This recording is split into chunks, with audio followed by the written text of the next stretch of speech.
Chapter 173. Qin Yining never thought that her father would ask her such a question in person.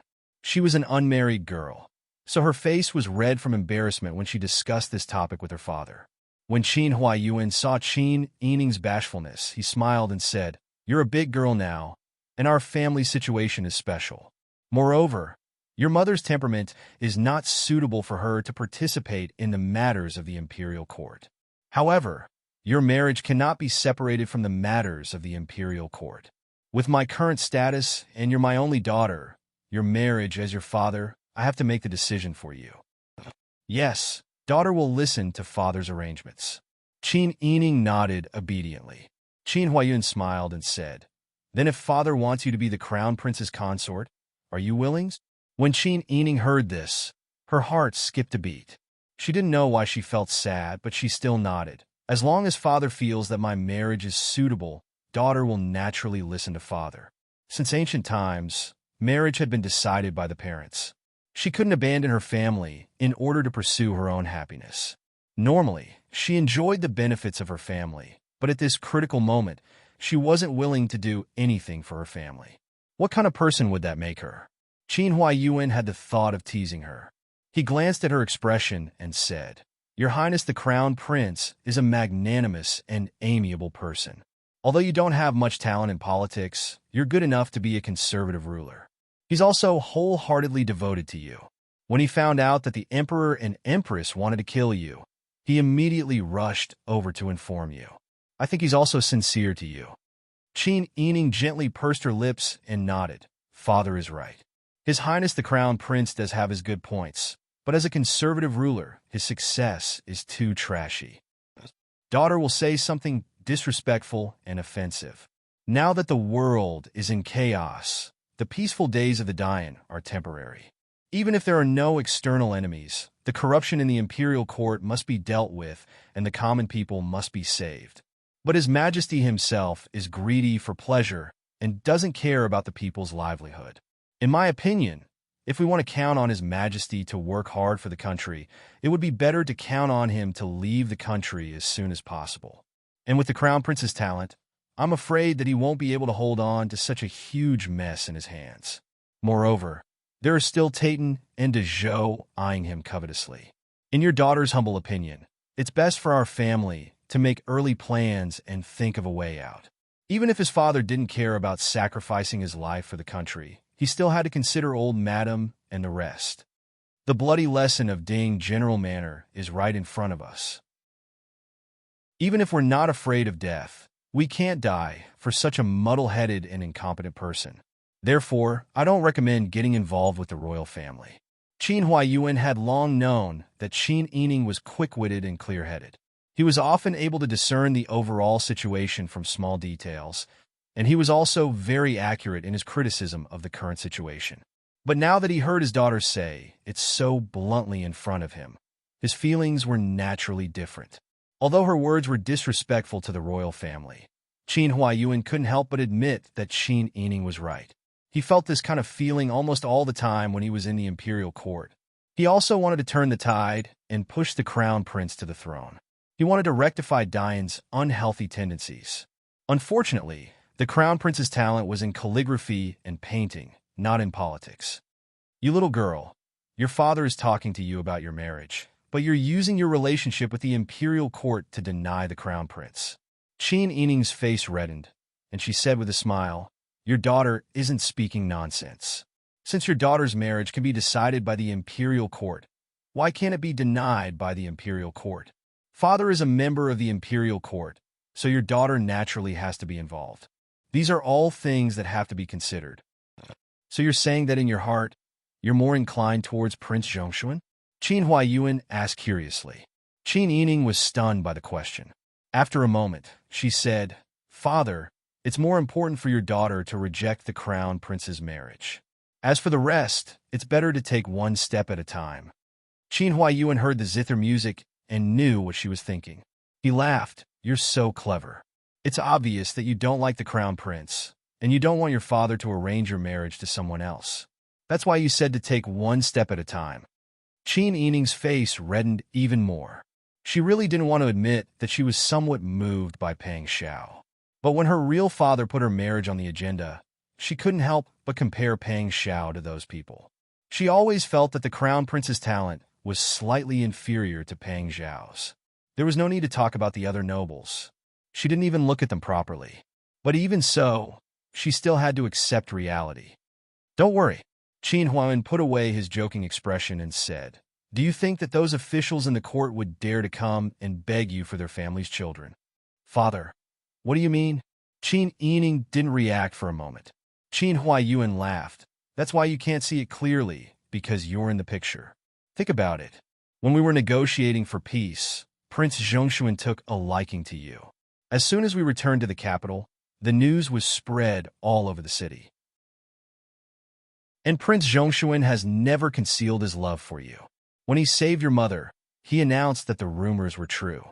In order to please you, he sent you to Ning Garden, suppressing the Empress limelight. The other 7 noble families saw it with their own eyes. Even when they encountered Taitan assassins, he didn't care about anyone else. He even pulled you onto his horse and escaped with you. Pang Zhishi is a brave and scheming person. From the beginning, he has been planning step by step.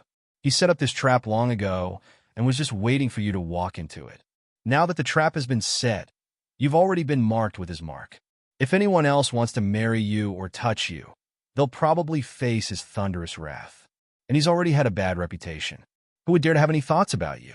As for those families of equal social status to our family, when they saw how special Pang Zhishi treated you that day in Ning Garden, who would come to marry you? When Qin Yining heard this, she was so embarrassed that her face and ears turned red. Not only her cheeks, but even her ears and neck were completely red. So father already had this idea long ago. You were just teasing me from the beginning. She angrily turned her face away and refused to look at Qin Huayuan. Qin Huayuan was amused by Qin Yining's girlish appearance and laughed heartily. Life is too boring. There needs to be some entertainment. Father is really something. You're treating your own daughter as entertainment. Qin Yining angrily glared at Qin Huayuan. When Qin Huayuan saw her like this, he laughed and shook his head. When Qin Yining saw her father like this, she couldn't help but laugh. In that case, she couldn't separate herself from Pang Xiao for the rest of her life. With this realization, not only did she not feel angry, she even felt a bit happy. She touched the red bean bracelet on her wrist. The slightly cold touch reminded her of the night Pang Xiao left. She couldn't help but smile. At the same time, in the Dezhou military camp outside of Liang City, Pang Xiao flipped the table in front of him in anger after reading the note. Bang! The loud sound shocked Zheng Pei and Huzi. Pang Xiao wasn't a person who showed his emotions on his face unless he wanted to deliberately show them to others. The rest of the time, especially in private, he was a calm and even indifferent person. Zheng Pei and Huzi couldn't help but be surprised that news brought by a carrier pigeon could make him so angry. Chapter 174. Zheng Pei's worries were not completely unreasonable. Although Emperor Zhou and Pang Xiao called each other brothers, Emperor Zhou was also very afraid of the large number of troops in his hands. When Pang Xiao was fighting outside, Emperor Zhou had taken Pang Xiao's mother, grandfather, and grandmother into the palace several times to take care of them. On the surface, it was said to be dignified and to be filial to Pang Xiao on behalf of his brother, but in reality, it was a kind of threat to Pang Xiao. If Pang Xiao dared to rebel or was unwilling to obey, then it was very likely that the old man would die of illness in the palace. Because of this, Pang Xiao had been very angry, but he had also been very patient. Now that he was so angry, it must be that the emperor had done something like this again. Pang Xiao's face was cold, and he did not speak. Huzi looked at Pang Xiao's expression and picked up the note to take a look. He shouted in surprise, "Shameless old dog Yuchi.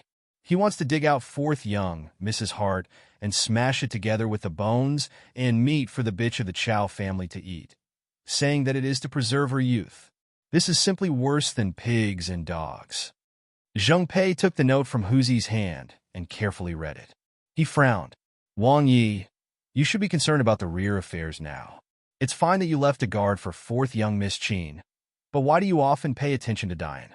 If someone has something on you, Aren't you afraid that someone will accuse you of treason and collusion with the enemy? What's more, who is young Miss Qin? Her father is Qin Ming. She is the daughter of your father's murderer. How can you do this? How can you face your father by doing this? Zheng Pei was Pang Zhongjing's aide. At that time, Pang Zhongjing felt that he was going to ruin things, so he made some arrangements in advance. He had escaped death and was bent on revenge. First, he drugged Qin Huaiyuan several times to end his life. Then, he swapped Qin Huaiyuan's only daughter, all for the sake of seeing Qin Huaiyuan suffer when he found out the truth one day. As for finding Pang Xiao, it was completely based on a small matter in his memory. At that time, when Madame Ming drove away the Yao clan, he happened to bump into her.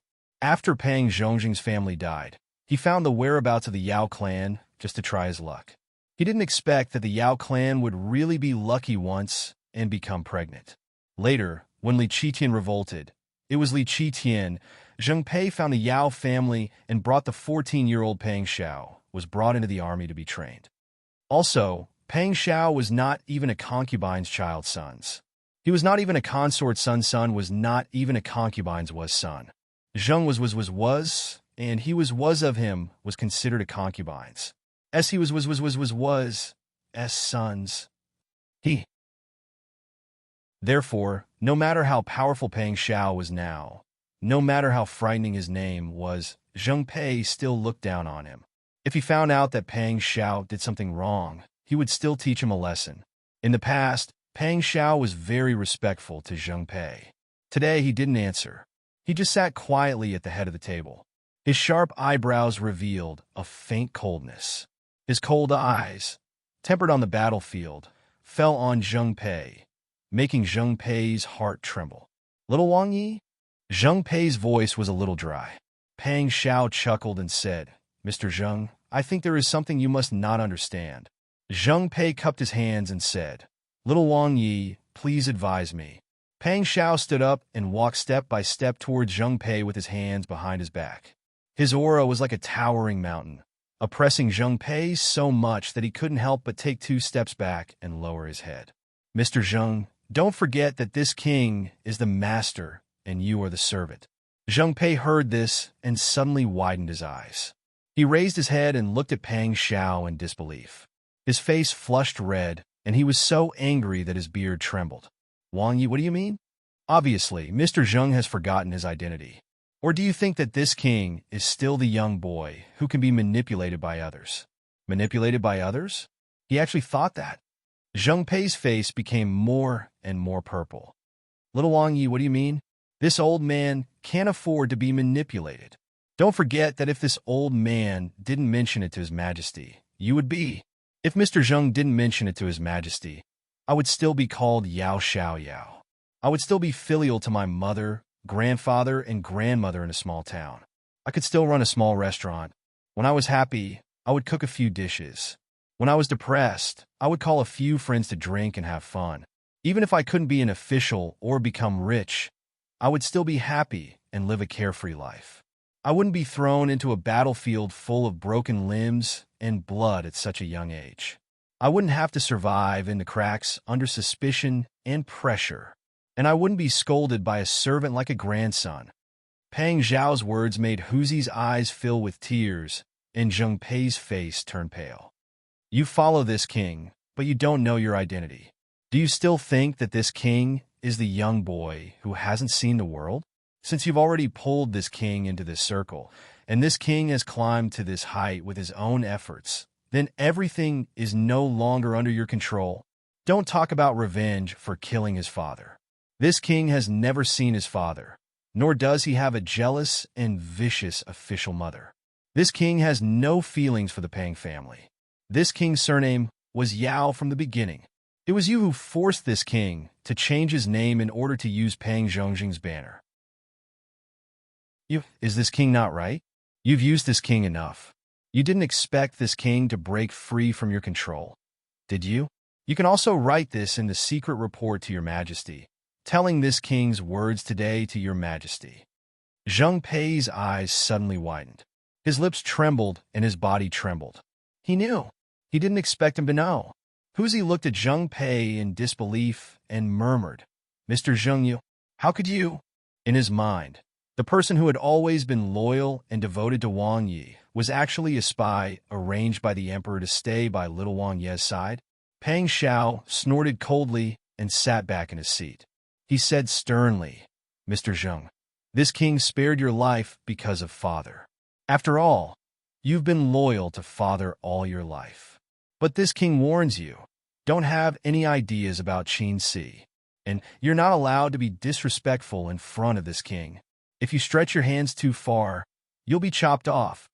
Zheng Pei had received a lot of attention for many years. His status in the army was also extraordinary. He didn't expect Pang Xiao to be so merciless in admonishing him. He lost face and said angrily, "Little Wang Yi suspects that I'm not loyal, and I have nothing to say. But little Wang Yi shouldn't have, and the daughter of his enemy." Back then, father's achievements shocked the emperor, and he was already feared by the fatuous emperor. Otherwise, how could a small plot to sow discord take father's life? You clearly know that the fatuous emperor was just a bait. The real enemy has never been Qin Ming, but the fatuous emperor. Your actions of venting your anger on Qin Ming's family are simply incompetent and ignorant of gratitude and grudges. This king has already avenged father's death. This king destroyed northern Ji and killed the fatuous emperor. This king caught the treacherous officials who instigated the fatuous emperor and cut them into pieces. The old officials of northern Ji still hate this king and call this king a devil behind his back. If this king's actions don't count as revenge, then what does? Could it be counted as Mr. Zheng venting your anger on an infant girl without distinguishing between gratitude and grudges? If this king is disloyal and unfilial, then Mr. Zheng's actions of wavering between this king and your majesty are considered loyal and filial? One question after another made Zheng Pei's face turn ghastly pale. For a moment, he was speechless. Originally, Zheng Pei was full of reason, but when Pang Xiao said that he had been secretly communicating with his majesty through letters, he lost his confidence. At this moment, he couldn't tell why his blood was surging. He only hated that he couldn't stay away from Pang Xiao's side. He didn't want to see those eyes that seemed to be able to see through everything. Zheng Pei pursed his lips, cupped his hands, and turned to leave. This time, Huzi didn't immediately chase after him. Instead, he looked at Pang Xiao worriedly. "Master, if Mr. Zheng tells your majesty about what happened today, then your majesty will be even more afraid of you. Your majesty has never been less afraid of this king. This king is humble, but he is also afraid of this king's military power. Even if this king gives up his military power, he is still afraid of this king's prestige in the military. Even if this king doesn't have the prestige in the military, he will still be afraid of Tianming." Pang Xiao snorted coldly. His bony fingers tapped on the armrest of the round chair.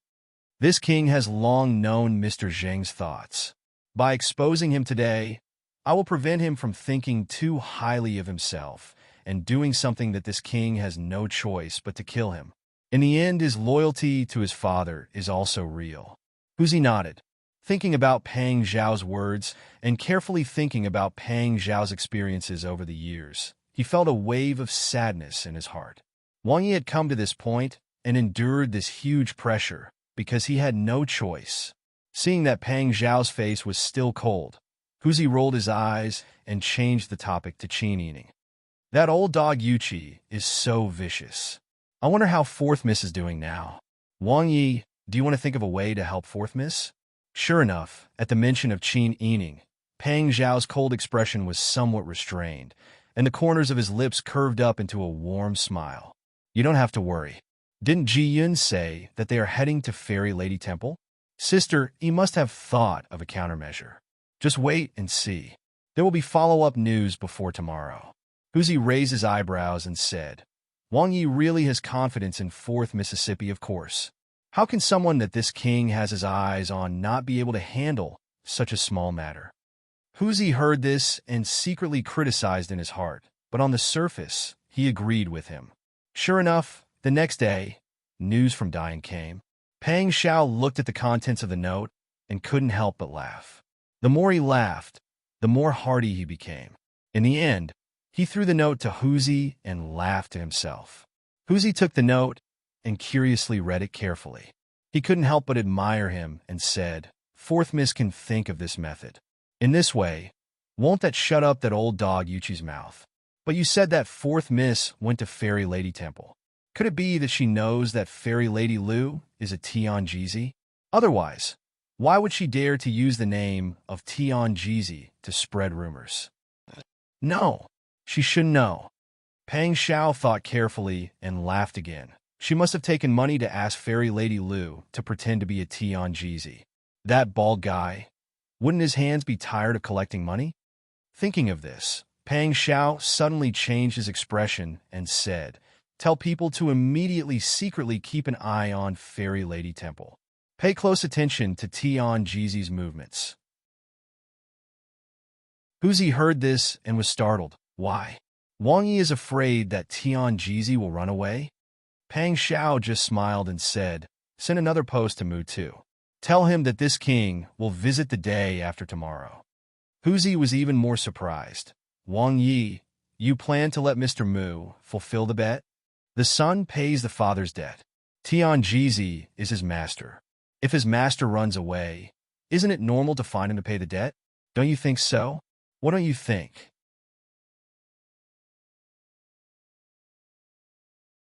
Chapter 175. Amidst the mountains and lofty ridges at the border of Great Zhou and Great Yin, there was a mysterious valley named Heaven's Secret Valley. Everyone in Jianghu knew that Heaven's Secret Master was a capable man from Heaven's Secret Valley. However, many people had only heard of the name of Heaven's Secret Valley, and no one had ever been able to visit it personally. Some people said that Divine Design Valley did not exist in the secular world at all. Some people also said that Divine Design Valley was surrounded by miasma, and no one who approached it could survive. Naturally, no one could enter the valley. Some people even analyzed that there must be a Chimen Duanjia around Divine Design Valley, and ordinary people could not break it, so they could not find the gate of Divine Design Valley and see the immortal palace of Divine Design Valley. At this time, Pang Xiao was sitting upright on a small stool in front of a straw hut in the deep mountains between Zhou and Yin.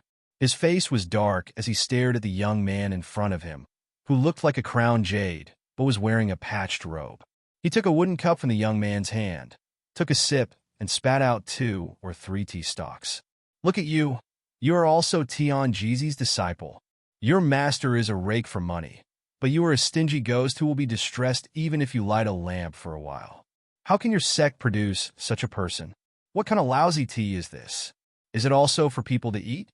Pang Xiao put down the wooden cup in disgust and pointed to the barren firewood shed and sparse fences around him, as well as the green vegetable field that had just been fertilized with manure.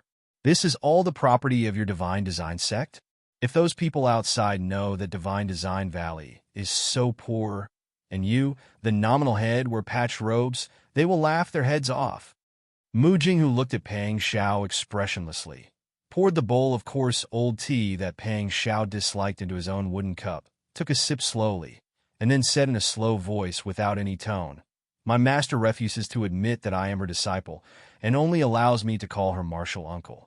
This was the first time that Pang Xiao heard Mu Jinghu mention this. He asked curiously, "Oh, why does your master refuse to admit it? Is it because you are too wooden? Or is it because you are too stingy?" Mu Jinghu took another sip of tea, carefully smashed the tea fragrance in his mouth, and then said, "When Grandmaster accepted my master as her disciple, she taught me martial arts, but she was too lazy to learn. When I taught her medical skills, she was too lazy to learn. Later, she was too lazy to learn. She was only willing to learn some methods of Taoism.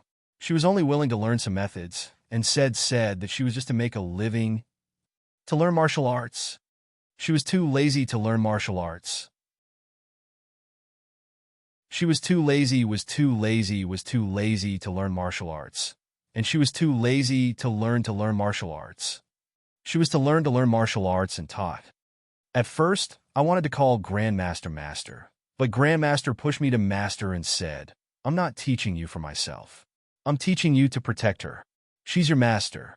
You're learning martial arts and medical skills, so that you can protect her in the future. Therefore, I also called Master. But Master found me troublesome and refused to acknowledge me. She told me to call her martial uncle. If Grandmaster accepted another disciple in the future, I would be her junior apprentice brother's disciple. Huzi was stunned. He did not even realize that he had chewed and swallowed the tea leaves. When Pang Xiao heard this, he burst into laughter. This sounds like something Tianjizi would say. Apart from being a little wooden, a little dull, a little honest, a little silly, and a little stingy, you don't have any other shortcomings. Why doesn't your master want you?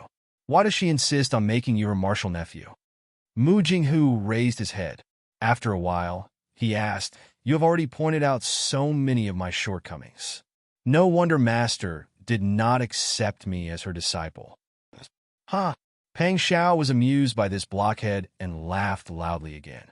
Huzi also laughed. Then Mr. Mu, did your grandmaster accept another disciples? Mu Jinghu shook his head honestly. I don't know.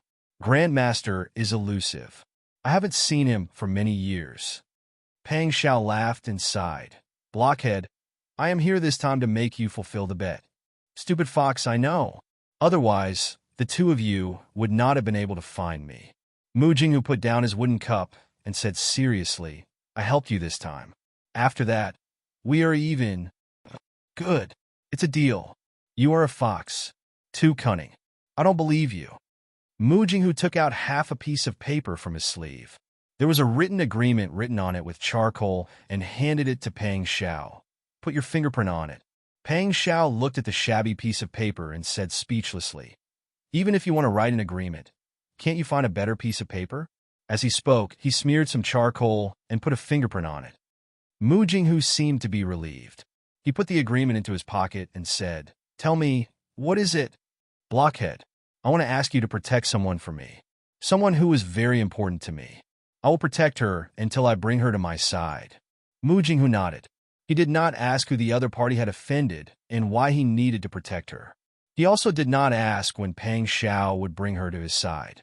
He did not think about what trouble this matter would cause him. He only nodded and said, What is her name? Where does she live? Her surname is Qin. Her maiden name is Yining. She is 15 years old and lives in the Marquis of Anping's residence in the Dian capital.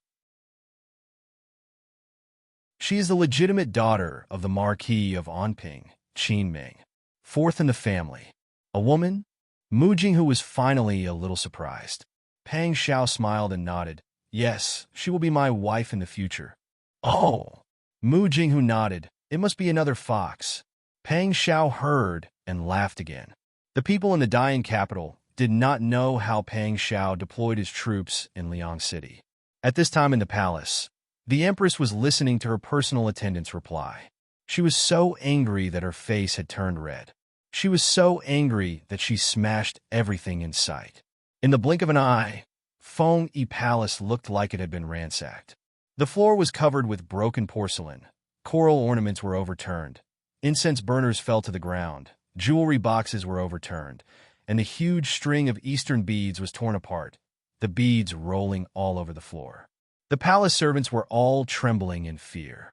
They shrank their necks and knelt in the corner, afraid that they would be affected by the Empress' anger. Even so, the Empress could not ease the anger in her heart. She kicked the young eunuch kneeling at her feet, causing the young eunuch to roll on the ground. The Empress gritted her teeth and cursed, Damned Tianjizi. How dare she play tricks on me? The eunuch who replied advised in a low voice, Your Majesty, please don't be angry. Tianjizi might have other things to do and left temporarily. She might be back in a few days. You also know that this kind of person is usually elusive. Moreover, Tianjizi still has to serve the Emperor's elixir. She won't dare to leave the capital for too long. The Empress said angrily, If she dares to come back, I will skin her alive. The attendant smiled and said, Your Majesty has a sharp tongue but a soft heart. Even if you want to skin her alive, you still have to consider the Emperor's safety, right? You should calm down first. The Guizhong said to ask Nyang Yang to calm down and calm down. Whoever dares to make Nyang Yang unhappy, the Guizhong will remember it in his heart. You are His Majesty's most beloved person. the pearl of the Guizhong's palm. Who dares to provoke you? Isn't that the same as provoking the two most powerful men in the world? None of them have a good ending. There is no need for your majesty to ruin your health because of these people. The attendant had served the empress for many years and knew that the empress was most proud of two things in her life. The first was that she was born in the Chao family, and the second was that she married the emperor and became the empress. These comforting words contained the two things that poked at the empress' heart the most. The empress immediately felt her mood improve. "You old fellow, you only know how to sweet talk." The empress sighed and said, "Forget it. Send someone to tidy up everything. Later, if His Majesty is willing to come, this empress will first dress up to receive him."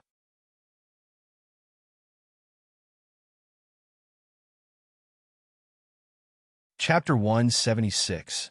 Today, the empress did not wear her usual heavy makeup or jewelry. Instead, she only lightly brushed her eyebrows and used a bit of lip gloss on her lips. Her entire person looked pale and haggard, making people feel pity for her. The emperor was used to seeing the empress's radiant and beautiful appearance. When he saw her dressed so simply and elegantly, his large hand stroked her smooth long hair. His heart almost ached. "Jean's darling, Jean's little sweetheart, look at you. It's only been a day, and you've already become so haggard. Are you blaming Jean for being incompetent, for not being able to get you some Qin clan meat to preserve your youthful appearance?" The empress leaned on the emperor's knees, her long hair scattered all over his knees. She looked up at the emperor and weakly said, "How could Qinxie blame His Majesty? Qinxie only sighs that my luck is not good. In the end, I can't beat the person who Tianjizi divined a good fate." However, Qinxie doesn't understand. It was clearly Tianjizi who divined Qinxie's Qin clan meat first that Qinxie could preserve her youthful appearance. Why did he divine that the Qin clan's fate was extremely good in the blink of an eye and could protect the stability of the country in the Dian? Qinxie only feels that Tianjizi's words contradict each other and are very contradictory. That's right. Jin also feels the same. Perhaps they are outsiders and don't think too much when doing things. It's true that using Qin clan meat can preserve one's youthful appearance. It's also true that the fate of the Qin clan can protect the stability of the country. Because the emperor had taken Tianjizi's elixir, his body gradually became better and his dragon horse became more energetic. He even became more courageous in bed. He had personally experienced the power of Tianjizi's elixir. In addition, Tianjizi had long been famous outside. The emperor had never doubted Tianjizi's abilities. Therefore, when Tianjizi said that Qin Yining was born in Jixiang and that her existence could ensure the stability of the country, the emperor believed without a doubt. Furthermore, he was just about to order his men to spread the news that Qin Yining is a demon fox who has descended to the mortal world and is here to disturb the peace of Great Yin. She must be dealt with so that we can ensure the long-term stability of Great Yin. But before he could do anything, Tianjizi had already announced Qin Yining's real destiny. This was enough to show that Tianjizi was a divine strategist who could see everything clearly. If it wasn't for Tianjizi's accurate calculations, how could it be so coincidental that Tianjizi managed to open his mouth before he issued the decree? From the emperor's point of view, Tianjizi was wholeheartedly loyal. She used this method to ensure the survival of the Qin clan, thereby stabilizing the country of Dian. He was the emperor of a country.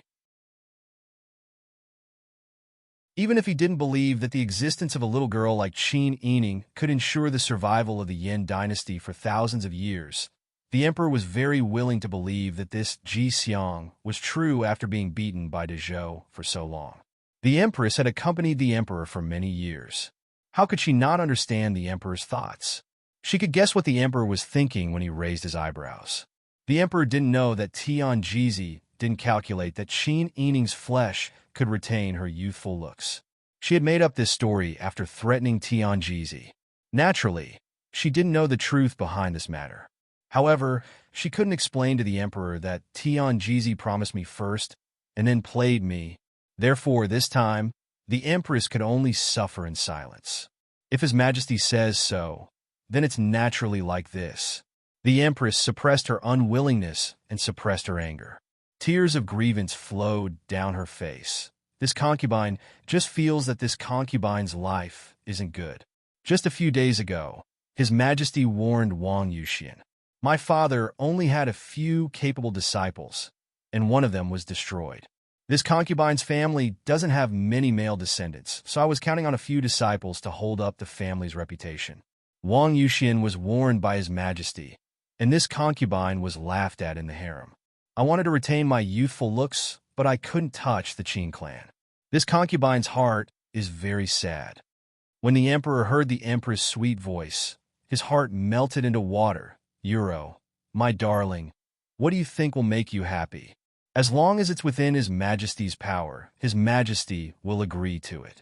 However, if you want the Qin clan to retain their youthful looks, Good Night won't be able to do it. His Majesty still needs her to ensure the peace of our Dian. How about you try someone else? The empress rolled her eyes and said in a sweet voice, this concubine was thinking the same thing. The Tian Jizi said that he wanted a beauty with the Yin attribute. Don't we have many such beauties in the harem? This concubine thinks that Consort Shu is extremely beautiful, and she's also born in June. I think she's about the same as the Qin clan, right? The emperor had long forgotten who Consort Shu was. He didn't even remember what she looked like. When he heard the empress' words, he immediately nodded. Let you little thing do what you want. Jin doesn't care. Not to mention Consort Shu. Even if you used all the beauties in the harem to retain your youthful looks, Jin would still be willing. Is His Majesty's words true? The empress immediately became spirited.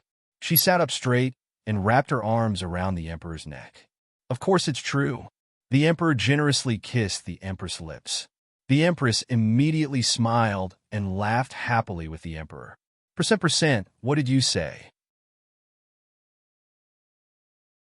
The empress chopped up Consort Shu and steamed her food. She even threw Consort Xiang into a big pot to fry. Qin Yining was so shocked that he dropped the teacup in his hands. Erbai was so shocked that he jumped and buried his head in Qin Yining's lap. Qin Yining absent-mindedly stroked Erbai's furry little head. He muttered in a daze, this evildoer, this beast. Bing Tang nodded with a pale face. After this servant heard it, I also felt that it was too sensational. It was said that the empress cooked Consort Shu and Consort Xiang and invited the emperor to taste them together. This servant, before she finished speaking, she was so disgusted that she retched. Qin Yining also felt his throat churn. He tried his best to suppress the urge to vomit. She had escaped a disaster, but she didn't expect the empress to target the concubines in the harem. The emperor was so muddle-headed that he allowed the empress to do whatever she wanted. Consort Shu's father is the left assistant minister of the Ministry of Justice, Lord Yuan. Consort Xiang's father is the imperial censorate's right imperial censorate, Lord Wang. They lost their beloved daughters. How could they let this go? The Ministry of Justice and the imperial censorate. The emperor is really a muddle-headed ruler. In order to dote on an empress, he didn't care about anything else. Qin Yining gritted his teeth. For a moment, he lamented the loss of the two young lives. For a moment, he was filled with resentment towards the empress' viciousness. His expression became extremely ugly. Song Lan and Xiao Lu stood at the side, their faces pale with fright. Even Ji Yun, who had seen the world, felt a chill in her heart when she heard this. If it wasn't for Mrs. Timely reaction, I'm afraid Miss wouldn't be here now. Song Lan wiped the cold sweat off his forehead. Qin Yining nodded and placed the snow-white Erbai on the square table. He looked at Erbai's pair of large clear eyes and thought for a moment. His gaze gradually became firm. I'm not afraid. Aren't I fine now? The Empress' viciousness has made me see reality. She didn't harm me this time and killed others to vent her anger. I'm sure she won't let me go in the future. She can't touch me, but who can guarantee that she won't harm our family? Qin Yining stood up, his white hand tightly gripping the corner of his clothes. I have to make the first move to gain the upper hand. She had to kill the demon empress first. Otherwise, the family Qin would never have peace.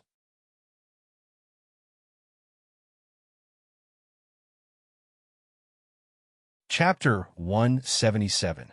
Qin Yining's words were treacherous, but the people in front of her were her confidants. Song Lan and Xiao Lu were loyal to her. Bing Tang and the Empress had a grudge against each other. Ji Yun was loyal to Pang Xiao and hated the Dian Empress. That was why she could speak her mind without hiding anything. You're right. Bing Tang nodded seriously. The Empress's viciousness and absurdity are beyond anyone's imagination. If it wasn't for the fact that I couldn't stand her bewitching the Emperor and bringing disaster to the country and its people, my father wouldn't have colluded with Qing Lu. Unfortunately, the Demon Empress was only half dead at that time. Later on, her health improved, but our family's lives were sacrificed. Everyone knew about Bing Tang's experience. Qiao Lu and Song Lan patted her on the shoulder and lowered their heads sadly. Bing Tang sniffed and forced a smile. I'm saying this for no other reason than to remind you to be careful. If you don't have the confidence to kill her in one blow, don't act rashly. The Demon Empress is unreasonable. If you can't kill her in one blow and give her a chance to fight back, the result is not something you can bear. If things really develop to that extent, it's better for you to be patient and plan in secret. Otherwise, it's not worth it to sacrifice your entire family. Qin Yining nodded and held Bing Tang's hand. I understand what you're saying. Don't worry, I won't hurt the jade bottle for the sake of killing rats, but I won't let her go either. Bing Tang nodded heavily. If you need anything, just let me know. I can't do anything else, but I know how to make poison. Qin Yining smiled and deliberately teased her. My family's Bing Tang has such great skills. We'll have to rely on you in the future. Don't cry until your brain is damaged. If you don't know how to make poison, how can I kill the Demon Empress? How can you cry until your brain is damaged? Bing Tang glared at Qin Yining and smiled through her tears. Qin Yining saw that she finally smiled and changed the topic. Third cousin's wedding is next month. I want to give her a set of rouge and face powder from Jiao Rong Workshop. Third cousin usually stands aloof from worldly affairs and is very good to me. Therefore, I want to ask you to make a set of rose-scented makeup for her. Third Miss Qin Jianing loved the scent of roses. She once enviously mentioned of Jiao Rong Workshop's rose-scented. Outsiders didn't know that she invested in Jiao Rong Workshop, so she naturally wouldn't spread it, but if her sisters mentioned liked it, she wouldn't be stingy of the Roses Workshop, of the Jiao Yinyu. I see that young lady's jasmine redding is almost finished, so I'll make some for young lady later. There are a few more scars on your hand. Next time, young lady, please don't do this again. A girl's skin is very delicate, and it's not always possible to successfully remove scars. Next time, if you want to beat someone up, you can use your weapon. Qin Yining laughed. What are you saying? I don't beat people up all the time. That's not necessarily true. If Miss is really angry, who can stop you? Bing Tang joked. Song Lan, Qiao Lu, and Ji Yun also laughed. The atmosphere in the room also lightened up. Qin Yining looked at the girls who were loyal to her and thought of her family. She was even more determined to kill the Demon Empress. She couldn't just sit and wait for death. She couldn't wait for someone to put a knife to her neck before she reacted. It was enough to suffer such a loss once. Percent Qin Huayuan was in the limelight right now. Not only was she the prime minister and the grand tutor of the crown prince, she was given the title of Marquis of Anping for facilitating the peace talks. She also became Prince Zhongshuan's soon-to-be father-in-law. Her status rose with the tide. Qin Yining not only had the identity of Marquis of Anping's daughter, but she was also given the title of Prince Zhongshuan. Now, she was also a noble person that Tian Jizi calculated could guarantee the peace of the Dian. Even if no son of a noble family dared to offend Prince Zhongshuan and ask for his hand in marriage, her status was still higher among the noble ladies in the capital. In recent days, old Madame and her cousins were polite to her. Even the position of the Sun clan, which was disliked by old Madame, was much more stable in the Fu. Chao Yuqing, on the other hand, had been silent for a while because the Empress had tortured consort Shu and concubine Xiang to death. The Marquis of Anping's Fu was very popular in the capital. Even Qin Jianing, a girl from the third branch, benefited from eldest uncle's influence. On May 28th, third Miss Qin Jianing got married. Qin Huayuan's niece was getting married, and her in-laws were the Count of Jianan. These two families were both rich and powerful. Marquis of Anping usually acted in a low-key manner. His colleagues didn't even have a chance to curry favor with him. With this opportunity, all the important people in the capital were present. The whole family Qin was unprecedentedly lively and jubilant, which made old Madam so happy that she couldn't close her mouth. The Sun clan, second Madam, and third Madam were busy receiving the guests. They were laughing so hard that they almost had cramps. Third Old Master was born of a concubine and was a virgin. He was very happy that his daughter was getting married in such a grand way. He was very grateful to his eldest brother. The bridal sedan was carried out of the front gate of the Marquis of Anping's Fu in the evening. Third Old Master went to entertain the guests with a smile, but Third Madam silently wiped her tears in the corridor. 8th Miss Qin Bounting, 9th Master Qin Xian, and 10th Master Qin Rong saw their official mother sad and surrounded her to comfort her. The Sun clan and second Madam also comforted her with a few words. After they were finally done, the Sun clan took Qin Yining's hand and said with emotion, "My sister, he has also grown up and will be of marriageable age next month. In a flash, you're already a big girl and can get married. But the days you spend with your mother are so little." The Sun clan helped send off third Miss today. Thinking of her own marriage, the decline of her family, her mother and sisters-in-law who were far away in the countryside, and her Qin Yining would fly far away like a little swallow in the future, she couldn't help but feel so sad that tears filled her eyelashes. Qin Yining held the Sun clan's hand and coaxed, "Mother, don't be sad. Although the days I spent with you are not long, the days in the future are still long." Yes, the days are still long. The Sun clan patted the back of Qin Yining's hand comfortingly. She restrained her sharpness and saw the reality clearly. The Sun clan now was completely different from the domineering her in the past. On the day of the return of the three dynasties, Qin Yining met third cousin's husband, second master Leah the Count of Jianan's mansion. They acknowledged each other and received a red envelope. Qin Yining saw that third miss, who was already dressed as a married woman, always had a faint smile on her face. Only then did she feel relieved. Among their families, how could there be a marriage that didn't involve political and personal interests? Third cousin seemed to be living a good life, so Qin Yining also felt relieved. After everything was done, they returned to the mansion. When things were peaceful in the past, it was almost summer. The big business that Qin Yining arranged for Master Zhong to manage was also beginning to bear fruit.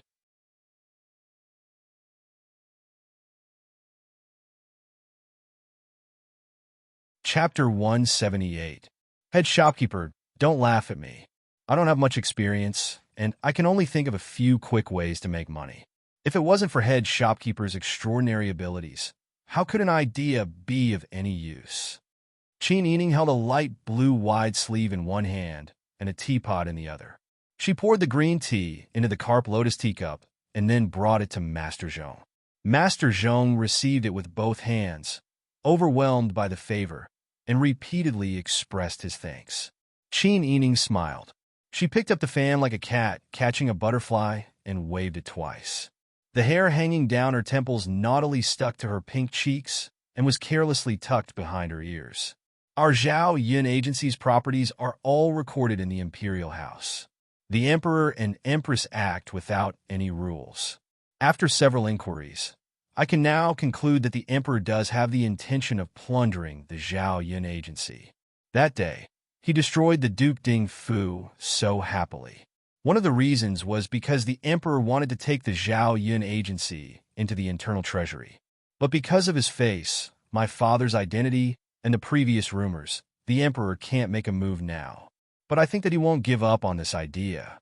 While the situation is still stable, we should quickly make money. Hearing the tune, shopkeeper Zhong immediately nodded and said, "I understand the meaning of the owner. You can rest assured that the extra money we earn will be accounted for in the accounts of Zhao Yun Bureau. No one will find out about this money. We have made a lot of money using short-term loans. If it is spread, it will attract the hatred of our peers. This matter has to be kept secret." "That's good." Qin Yining smiled and wave her silk fan from time to time. She looked past the half-open window lattice and looked at the little girls who were sitting on the steps of the corridor opposite and playing with scratchers. Their hair had yet to grow. The innocent and cheerful laughter of the girls was very infectious, and the smile on her face couldn't help but deepen. When I was young, my adoptive mother also coaxed me to play this game. She would take a few apricot stones and sew them into a small sandbag. The first time, she would grab one, the second time, two, and three. When she had grabbed a handful, she would throw the apricot stones up and catch them with the back of her hand. At that time, my hands were small, so I couldn't catch as many as my adoptive mother. I even secretly thought that when I grew up, I would definitely surpass my adoptive mother. Unfortunately, she passed away before I grew up. Master Zhong sighed. Boss's adoptive mother must be a very gentle and kind person. Yes, she is a very good person, but in this world, good people always have a hard life. Born in troubled times, there are so many people who have lost their homes. But look, even when Dezhou's soldiers were at the gates, Jingdo was still indulging in a life of luxury. His Majesty is a muddle-headed man. He doesn't have any other skills, but he is an expert at harming loyal and good people. He doesn't see that the people outside are in dire straits, but he keeps an eye on which officials steal his limelight. With such an emperor, the corrupt officials can be at ease and run amok. Qin Yining shook his head and said, "Don't look at how peaceful it is right now. If the peace talks succeed, only a portion of the people's glory and wealth will be preserved. The common people will still suffer." When Master Zhong heard this, he couldn't help but sigh. He was very knowledgeable and experienced. Even though he didn't personally live a hard life like Qin Yining, after years of war, it was true that 9 out of 10 houses were empty and starving people were everywhere. In addition, there was very little rain this summer, and many places were already showing signs of drought. The common people's lives were even more difficult. Unfortunately, my abilities are meager. Qin Yining shook his head and laughed. Right now, I don't have the ability to help the world. Sometimes, I even want to beg the heavens to open their eyes and quickly take away the fatuous ruler and the demon empress. AI, isn't that right? Rather than hoping that the fatuous ruler will be enlightened, it's better to hope that he will reincarnate sooner. I reckon that the common people outside are also thinking the same thing. However, we can't say this out loud. It's better to be careful. Not long ago, 3 storytellers were arrested, and it was said that the contents of their stories were rebellious. He did it himself, yet he doesn't allow others to talk about it. His Majesty wants the common people to be fools. Qin Yining shook his head and sighed. Today, I was feeling emotional, so I came here to nag you. Now that time is still good, let's make some money. In the future, no matter what we do, we will have some capital. We won't have to struggle to make ends meet. Boss, don't worry. This old man doesn't have any other skills, but I do have a brain. Qin Yining nodded. She stood up and said, "Of course I trust head shopkeeper's ability. Since it's still early, I plan to go outside the city for a walk.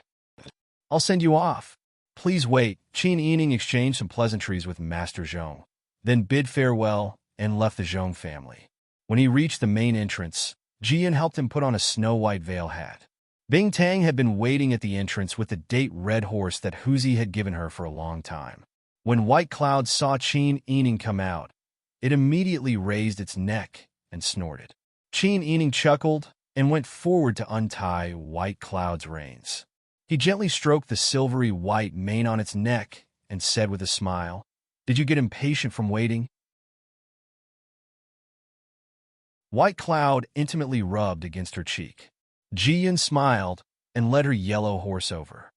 "Miss, you're even gentler to a horse than to our Wang Yi. If Wang Yi saw this, he might get jealous. The next time you see Wang Yi, you should at least smile a little more." Qin Yining blushed and said angrily, "You silly girl, did Peng Zhishi specially arrange for you to be by my side and nag all day long?" Jian chuckled. "Miss clearly misses Wang Yi, so you can't blame me for nagging. Ever since you got that red bean bracelet, you haven't worn any other bracelets or bracelets. You've been hugging Air by all day long at home, and even personally washed Air by's plum blossom bracelet. Isn't that because you miss Wang Yi?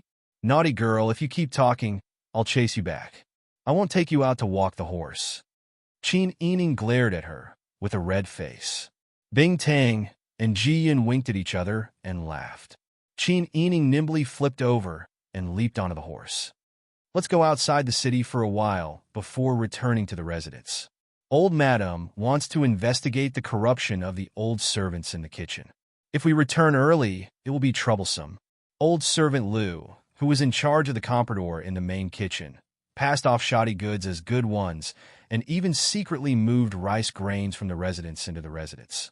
That day, she was caught red-handed by Ji Yun, who was by Old Madame's side, and returned to Old Madame. After Old Madame knew about it, she immediately made a fuss. For 3 consecutive days, she dragged the Sun Clan, second Old Madame, and third Old Madame to investigate the matters in the residence. Not only did she catch old servant Liu, but she also dug up many of Sesame Grain's messes. Qin Yining watched at home for 2 days and felt a headache. Today, she could only hide. What if Old Madame asks? Just a while ago, Old Madame said that you are not allowed to ride a horse. She thinks that you don't have the appearance of a young lady from a respectable family.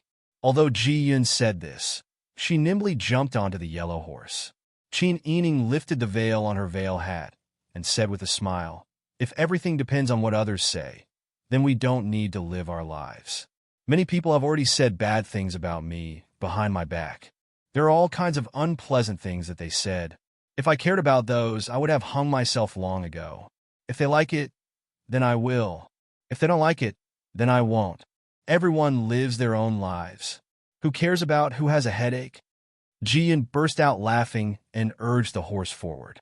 She and Bing Tang accompanied Qin Yining on the left and right. They chose a secluded road and headed out of the city. When they left the outer city of the capital, there was a bright and beautiful scenery in front of them. The blue sky was clear as if it had been washed, and the green grass was lush and green. Although the weather was hot and stuffy, the 3 of them wore veil hats on their heads to block the sun. When the horses galloped, there was wind, and the white veil on their veil hats and the gauze on their bodies fluttered in the wind. There was an indescribable feeling of coolness and refreshment. The master and servant trio ran wildly along a small path that was shaded by trees beside the official road for a while before they dismounted and rested for a while. They then led the horses to look for a water source. There was little rain this year, and a few streams had already dried up. The original stream path was only left with a shallow layer of muddy water and stones that had been scorching hot from the sun. After stepping on the stones and walking for a while, they finally found the mouth of a spring with gurgling water flowing out. Qin Yining, Bing Tang, and Ji Yun first took out water bags and filled them with water. Then, they let the 3 horses drink water. The 3 of them stood under the shade of a tree and looked at the official road not far away that was dazzling under the sun. Bing Tang could not help but sigh worriedly. It's not good for the drought to continue like this. I'm afraid that the farm's harvest will be affected. It's not just the farm. I heard that many places outside are experiencing drought. If this continues, I'm afraid that there will be a drought. Qin Yining drank another mouthful of water and went forward to hang the water bag on the horse's saddle. Ji Yun slowly put down the water bag and lifted the white veil on her curtain hat. With a light leap, she jumped onto a large tree and shaded her eyes with her hands as she looked in the direction of the official road. Qin Yining asked curiously, "What's wrong?" Ji Yun raised her left hand slightly to signal for them to keep quiet. Qin Yining and Bing Tang immediately felt that something was amiss. They stood under the tree and followed Ji Yun's gaze. From afar, they seemed to see some smoke and dust on the road in the distance. "There are many people, miss, there are many people running in this direction." Qin Yining's heart skipped a beat. He quickly said, "Quickly take a closer look. Who are they? Are they soldiers or civilians? Are they riding horses?" As Qin Yining spoke, he stretched his neck to take a closer look. However, due to the low-lying terrain, his line of sight was obstructed. After a long time, he could only see a cloud of smoke and dust getting bigger and bigger. They shouldn't be soldiers. looking at their clothes. They shouldn't be. Miss, let's quickly hide. They will probably run over in a short while. Jiyan jumped down from the tree and pulled Qin Yining to hide behind them. Bing Tang also quickly led his horse and followed behind them. The three of them carefully hid their horses and returned a little. They squatted behind the bushes and secretly looked out. At this moment, the group of people had already arrived in front of them. Upon closer inspection, it was actually a large group of civilians who were in a sorry state. There were more than 1,000 people in the group. There were men and women, old and young, and each of them carried a bundle. Their hair was messy, and their clothes were dirty. Their faces were filled with panic. They supported each other as they ran in the direction of the capital. They were so tired that they were out of breath, but their faces were still pale, and they refused to stop. There were old people who ran too slowly and fell to the ground. Before their children could help them up, they were stepped on by the people who rushed over from behind. There were also children who ran away crying and crying loudly for their parents. Such a panicked and chaotic scene made it seem as if there were evil spirits chasing after them.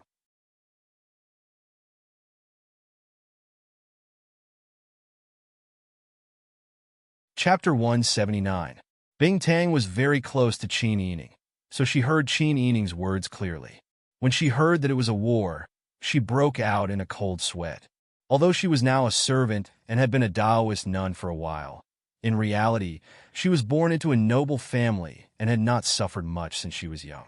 Compared to Qin Yining, who had been a noble family's young lady for less than a year, she was naturally different. Originally, she had only heard of the horror of war, but she had never seen it with her own eyes, so her impression of it was not direct. Even the last time she accompanied Qin Yining to Xihua City for peace talks, she had only seen the vast number of soldiers and generals lined up like the sea. Now in front of her, there were so many men, women, old and young running like a swarm of bees. They were in such a sorry state that they did not even wait for people to come and kill them. Screams and cries could be heard incessantly, and this was only a short while before they passed by. Where did they come from? Along the way, it was likely that such despairing scenes were happening one after another. For the first time, Bing Tang experienced the fear of impending disaster up close. Miss, what should we do? If little Wang Yi brings people to attack us, will they hurt you? His subordinates might not recognize you. Bing Tang's voice was dry, and his brain was not working properly. It took him a while to form a sentence smoothly. Qin Yining's face was pale. He held Bing Tang's hand with one hand and grabbed his lapel with the other. He rubbed the fabric of his lapel until it looked like dried vegetables before he slowly let go. After taking a few deep breaths, Qin Yining patted Bing Tang's shoulder comfortingly. Don't be afraid. They won't attack us so quickly. Pang Zhishi and the others have already left Liang City this time. Although the emperor has ceded land as reparations, and the few big cities at the border have been compensated to the Zhou and can be considered the Zhou's territory, the Tiger Army has so many people. It won't be easy for them to attack us in the blink of an eye. But there are so many refugees. It's obvious that they were scared and fled to Beijing. Bing Tang wiped the cold sweat off his forehead with his sleeve. Qin Yining said, "Let's go back first and ask Master Zhong for more information. I also want to hear the news from my father. After all, the information they get is more accurate than our wild guesses." Bing Tang nodded, and then her big round eyes were covered with a layer of mist. Her voice was slightly choked. "But miss, I still feel cold in my heart. Don't be afraid. Don't be afraid." Although Bing Tang was the same age as Qin Yining, she was very young. She looked like an 11 or 12-year-old child. Qin Yining couldn't help but pull her into his arms. He patted her back and said, "If something bad really happens, I will let you go. When the time comes, leave the capital and head in the direction of Nanhai Yanzi." Bing Tang sniffed. "What about the girl?" Qin Yining only smiled bitterly and didn't answer. If something really happened, the masters of the family Qin family would not be able to escape. With her father's status and reputation, how could the emperor of the Zhou let them go? "Get up. Let's go back first. We'll talk after we find out more. Maybe I'm thinking too much." Qin Yining stood up with a smile and pulled Bing Tang up. Bing Tang wiped her tears embarrassedly.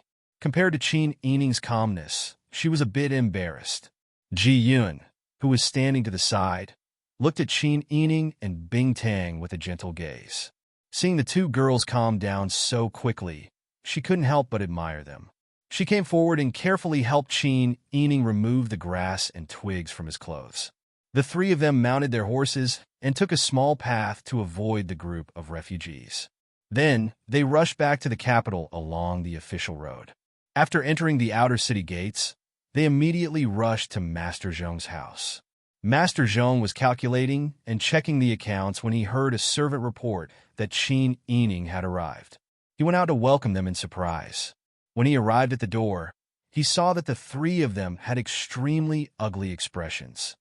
"Boss, what's the matter? Come in and have a cup of tea." Master Zhong hurriedly poured a cup of tea for Qin Yining and handed it to her with both hands. Qin Yining gulped down a large bowl of warm tea. Only then did she slightly recover.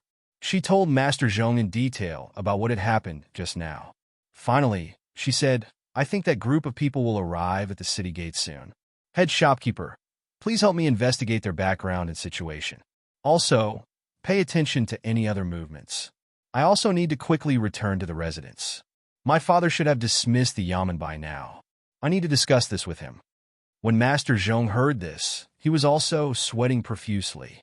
He used his slightly trembling hand to wipe his face. He nodded and said, "Yes, I understand. I will immediately go investigate. If there is any news, immediately send it to the residence." "Good. If you can't find me at the last minute, you can tell the people in my house that Bing Tang, Ji Yun, Song Lan, and Xiu Lu are all trustworthy." "Yes." Master Zhong nodded repeatedly. Qin Yining immediately stood up and pulled Bing Tang and Ji Yun out the door. Ji Yun looked at Qin Yining's slender back with a complicated expression.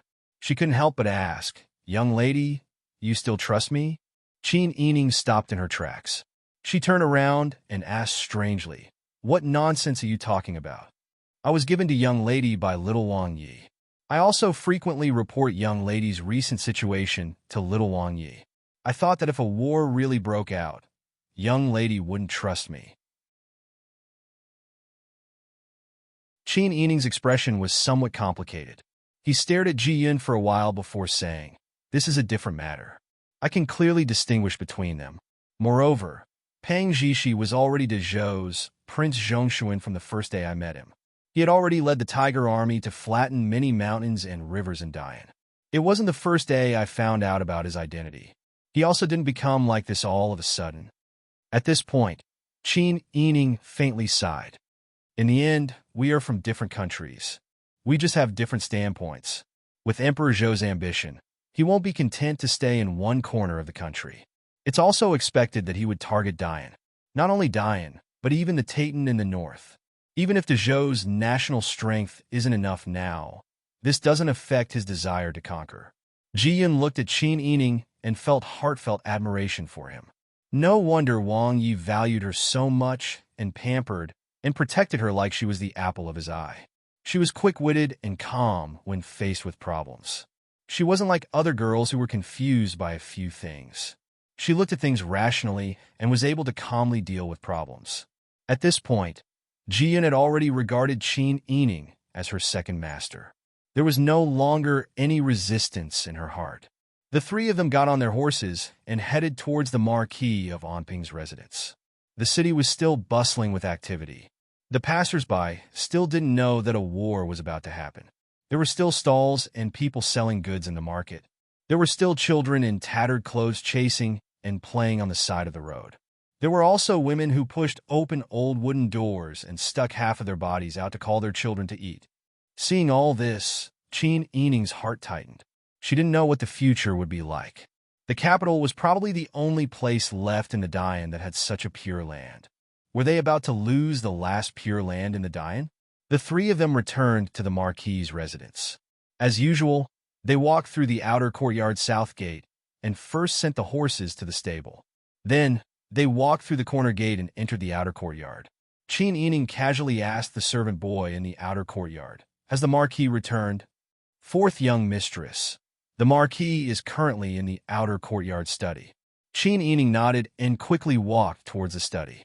Who knew that just as she reached the study, she would see Qin Huaiyuan come out to greet her. Father, are you going out? Qin Yining saluted. Qin Huaiyuan smiled and said, I'm not going out. I'm going to see the old madam. Your grandmother punished a few servants today. She's probably still angry right now. I saw that the group of rooms in the west was in a mess for a while.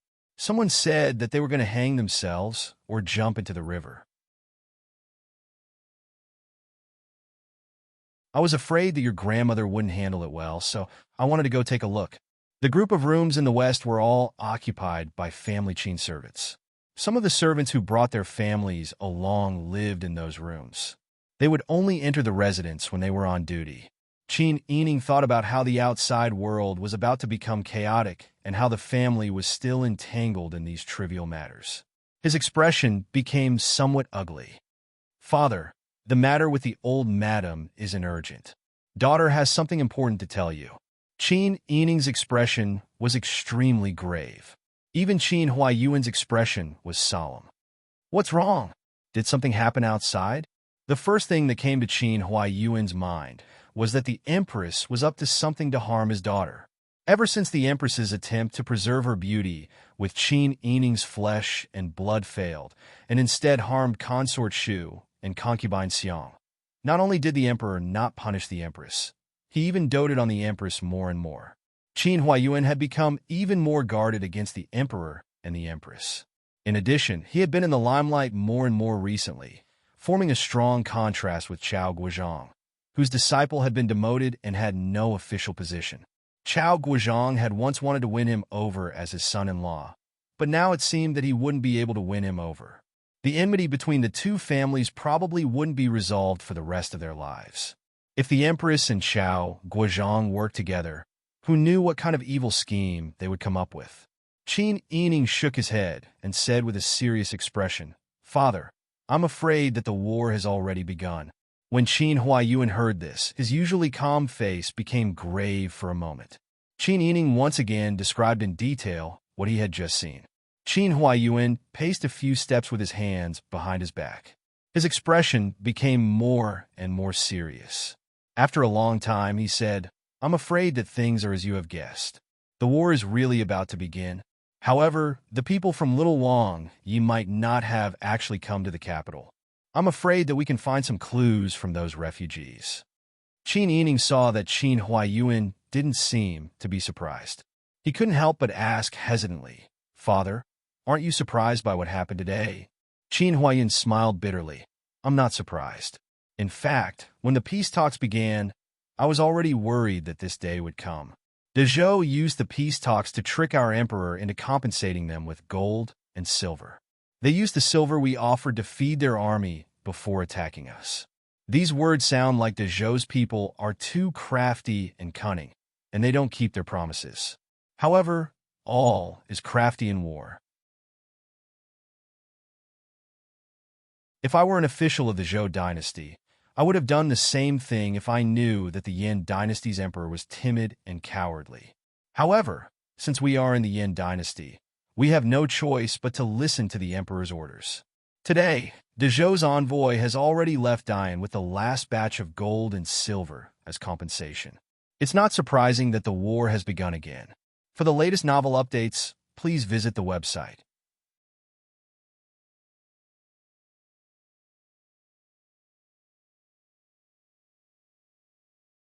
Chapter 180. Qin Yining looked at Qin Huaiyuan's calm expression and could only see bitterness and helplessness in his eyes.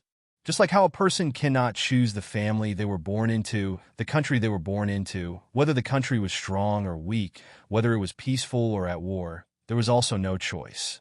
Even if a person was extremely talented, if they were tied down by a fatuous ruler like the Dian Emperor, there was nothing they could do. In Qin Yining's opinion, this was even more tragic than a woman marrying the wrong man. Father, don't be too sad. As a subject, you have already done your best for the emperor. You have already fulfilled your loyalty. The emperor is stubbornly clinging to his own course and is unwilling to make progress. so he can't blame others for grasping his weakness. The two countries have different standpoints in the war. Although we have been implicated by the emperor, that is also our fate. The war had started again. This time, the enemy's troops were heading straight for the capital. If it was an ordinary woman, she would have been scared to tears. However, his daughter was able to see the situation so calmly and was even able to comfort him. Qin Huayuan couldn't help but ask, "Sister Yi, aren't you afraid?" Qin Yining raised his eyebrows and said, "Afraid of what?" "You are the daughter of the family Qin. With my identity, you can't even escape. If little Wang Ye's troops really come to the capital, we will defend the capital with our lives. If we succeed, then everything will be fine. If we fail, then you will be implicated. I'm afraid that the men of our family Qin won't be able to survive. I'm afraid that the women will end up like your maternal grandmother's family. This time, no one will come to save the women of our family like you did when you saved your maternal grandmother." "Father, I know what you were saying. However, it is too early to start worrying. Our country hasn't perished yet, right? If our country really perishes and that day really comes, I still have the courage to die. I'm not even afraid of death. So what do I have to be afraid of? I just need to go all out and fight." Qin Yining's words made Bing Tang and Ji Yun, who were standing behind her, tear up. Qi Tai, who was behind Qin Huayuan, was also moved. Qin Huayuan took 2 deep breaths and ignored the hot tears in his eyes. He suddenly smiled and said, "You're right. Everyone dies eventually, so there's nothing to be afraid of." Qin Yining pursed her lips and smiled. The 2 shallow dimples on her cheeks made her smile look extremely sweet. Qin Huayuan sighed and said, "Let's go. Let's go to Ci Shao Garden first. There will most likely be news from outside soon. I'm afraid that I will be very busy in the coming days. The family must not be in chaos." "Yes. Today, I ran out to walk the horse again. Originally, old madam didn't allow it. She said that I didn't have the manners of a young lady from a respectable family and lost the face of our family Qin. Later, if old madam reprimands me, father will also intercede on behalf of daughter. I've interceded for you many times, but I don't see that you've learned to be obedient." Qin Huayuan laughed. Qin Yining raised her eyebrows proudly. Some little girls were arrogant and willful, but it was also the greatest trust and dependence she had on her father, Qin Huayuan. In the past, she wouldn't have been like this. In order to survive outside, she had to be careful in everything she did. If it weren't for someone who doted on and protected her, she wouldn't be so assured to cause trouble. However, she didn't know how long this protection could last in the face of war and the powerful and unreasonable imperial power. Father and daughter returned to the inner residence together.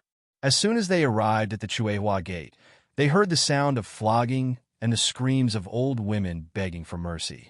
Qin Huayuan and Qin Yining entered the Chuehua Gate one after the other. The old women in charge of the punishment saw them and stopped to salute them. Qin Huayuan frowned and said, "What's going on?" Replying to the marquis, it was the old madam who ordered these people to be flogged 50 times and driven out. Qin Yining looked carefully and saw that the people being flogged were actually Mother Jean, Kai Ju, and Kai Lan, who served the Sun Clan. She had only gone out for a while, so how did the people of the Sun Clan get flogged? Qin Huan naturally saw that it was the wet nurse and maidservant of the Sun Clan who were being flogged. He said unhappily, "After 50 floggings, they're dead. Rather than driving them out, it's better to say that they're disposing of their corpses." Normally, Qin Huayuan wouldn't say this in front of the old madam and embarrass her. However, now that the war outside had started again and the imperial court was about to face chaos again, not to mention the servants, even the masters were in a precarious situation. He couldn't bear to see these ruthless beatings and killings. He felt that with the chaos outside and the inner residence, one wave after another, it was really annoying. Qin Huayuan walked towards Ci Shao Garden with his hands behind his back. When he said this, the biddy in charge of the punishment didn't know whether to continue the flogging or not. She just stood there blankly. Fortunately, Qin Yining reminded her, "Do you still not understand father's words? Don't flog them anymore. First, call the doctor to take a look." Only then did the old maidservant regain her confidence and respond. Mother Jean, Kai Ju, and Kai Lan, who were being flogged, all breathed a sigh of relief. As long as Qin Yining was here, they would be saved. She knelt on the ground and repeatedly kowtowed to Qin Huayan and Qin Yining. Many thanks to the Marquis. Many thanks to fourth young miss for not killing us. Qin Yining squatted down to support Mother Jean. How could this be? Only went out for a while. How could you be flogged? Mother Jean gritted her teeth. Her face was pale from the pain, and cold sweat continuously flowed down. Yes, it was the old madam. She said that madam had embezzled the monthly allowance of the Huaning girls in the fields. Since madam didn't do it, she naturally didn't admit it.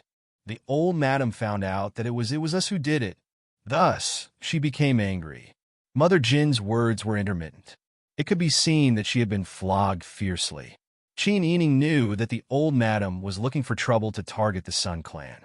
He didn't dare to touch the Sun clan, so he used the servants as a raft. He didn't ask any more questions and hurriedly urged Bingtang to quickly come and take a look. In the courtyard, Qin Huayuan had already walked to the corridor. The maidservant replied inside, "The Marquis has returned." Then, she respectfully lifted the door curtain. With a calm face, Qin Huayuan went straight to the side room where the old madam usually held banquets. He saw the old madam sitting cross-legged on the Arhut bed. The Sun clan was kneeling on the ground and sobbing. Third madam was kneeling beside the Sun clan and was gently comforting them.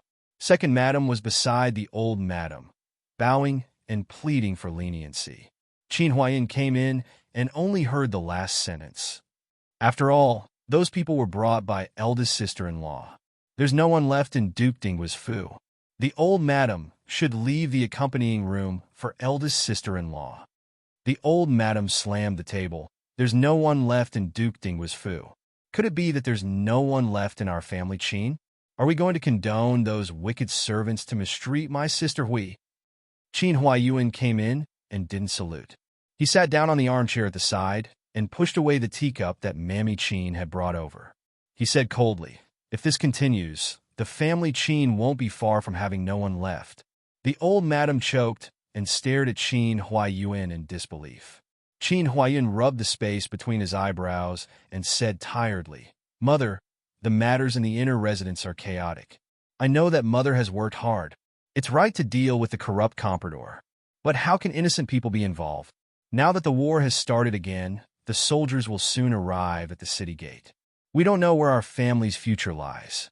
Why can't Mother be considerate of your son and make less trouble? If Mother does this, where will your son be?" Hearing this, the old madam was stunned. Then, her whole body trembled, and she said with a pale face, "Brother Ming, what did you say? What soldiers will arrive at the city gate?" All the womenfolk also stopped talking and looked at Qin Huayuan in horror. Just at this moment, a burst of hurried footsteps suddenly came from outside. Chitai forgot to report and quickly ran to the corridor. He lifted the curtain and knelt behind the screen in the outer room. He said with a trembling voice, "Marquis, little Wang Yi led 10,000 men of the Tiger Army to launch a surprise attack on the right sentry camp of the 5 army camps on the outskirts of the capital. All of their provisions and supplies were stolen. The right sentry camp was completely wiped out." Hearing this, Qin Huayuan closed his eyes in exhaustion. The old madam cried out in alarm, "Heavens! Then wouldn't the capital?" Then she started to cry. "What should we do? The people of the Zhou dynasty attacked us. They didn't keep their word. Those bastards." Hearing this, the womenfolk were so scared that their bones went soft. They collapsed on the ground and cried while holding their heads. Qin Huayuan stood up and went to the outer room. Ignoring the weeping of the womenfolk inside, he said, "Stand up and reply." "Yes." Chitai stood up and wiped the cold sweat from his forehead. "What's the specific situation? Where did the Tiger Army go after they attacked the camp? Did they head straight for the capital?" Replying to Marquis, "Our people found out that after the Tiger Army attacked the camp, they headed straight for Shihua City. This time, They launched a surprise attack with 10,000 cavalry. They stole the provisions and left. Right now, the supply route between Xihua City and the capital has been occupied. The surprise cavalry attacked from the rear of Xihua City, and the Tiger Army, who was heading straight for the south gate of Xihua City, attacked from the front and rear. Without the supplies from the rear, Xihua City will fall in a few days. The capital will be next. Chitai lowered his head. He was anxious and sad. Tears almost flowed down his face. Qin Huaiyuan sighed. That Pang Zhishi knows how to fight. Are there any refugees in the city? Yes, the emperor already knows about this. He also knows that refugees are coming to the capital. Right now, he has already ordered the outer city gates to be opened. The streets are full of refugees. The emperor arranged for the capital governor to lead the 5 cities' warden's office to set up a settlement. Right now. Before Chi Tai could finish speaking, someone rushed in from outside. Marquis. What's the matter? Qin Huaiyuan stood with his hands behind his back. He looked calmly at the door. The servant saluted and said, someone from the palace came. The emperor asked Marquis to enter the palace immediately. I know. Qin Huaiyuan pursed his lips and ordered Chi Tai, go and get my official robes. Yes. Chi Tai saluted and rushed to get the official robes and prepare the carriage. Qin Huaiyuan turned and entered the room. Looking at the womenfolk who were crying in fear, he said in a deep voice, from now on, nothing is allowed to happen in the family. Presumably, everyone heard what Chi Tai said clearly. If Xihua City falls, the capital will be next. The refugees have already flooded into the capital. You all need to take care of your own people. From now on, strengthen the defense of the mansion. Even if you want to go out, you must be careful. He turned to the old madam and said, Mother, you are old. You shouldn't worry about these things. From now on, everything in the inner residence will be handled by Sister Yi. Qin Huaiyuan turned and called Qin Yining, who had been standing at the door. Come here. Qin Yining walked quickly to Qin Huaiyuan. Father.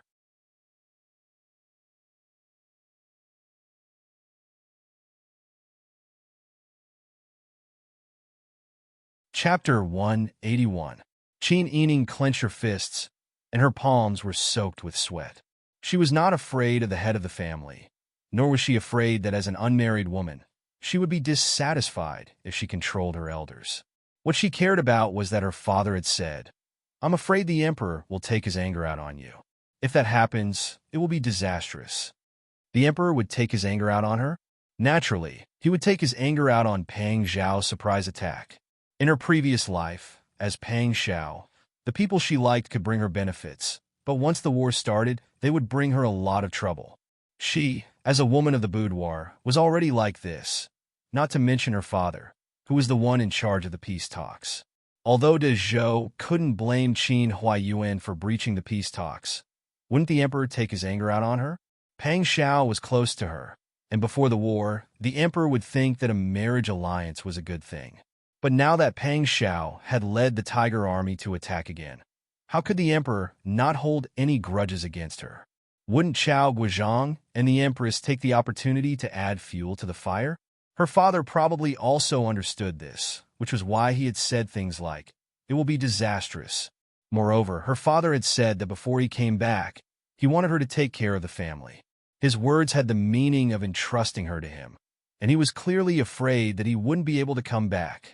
Qin Yining had already understood her father's words to mean that if he wasn't here, she would have to take care of the family and do her best to protect them.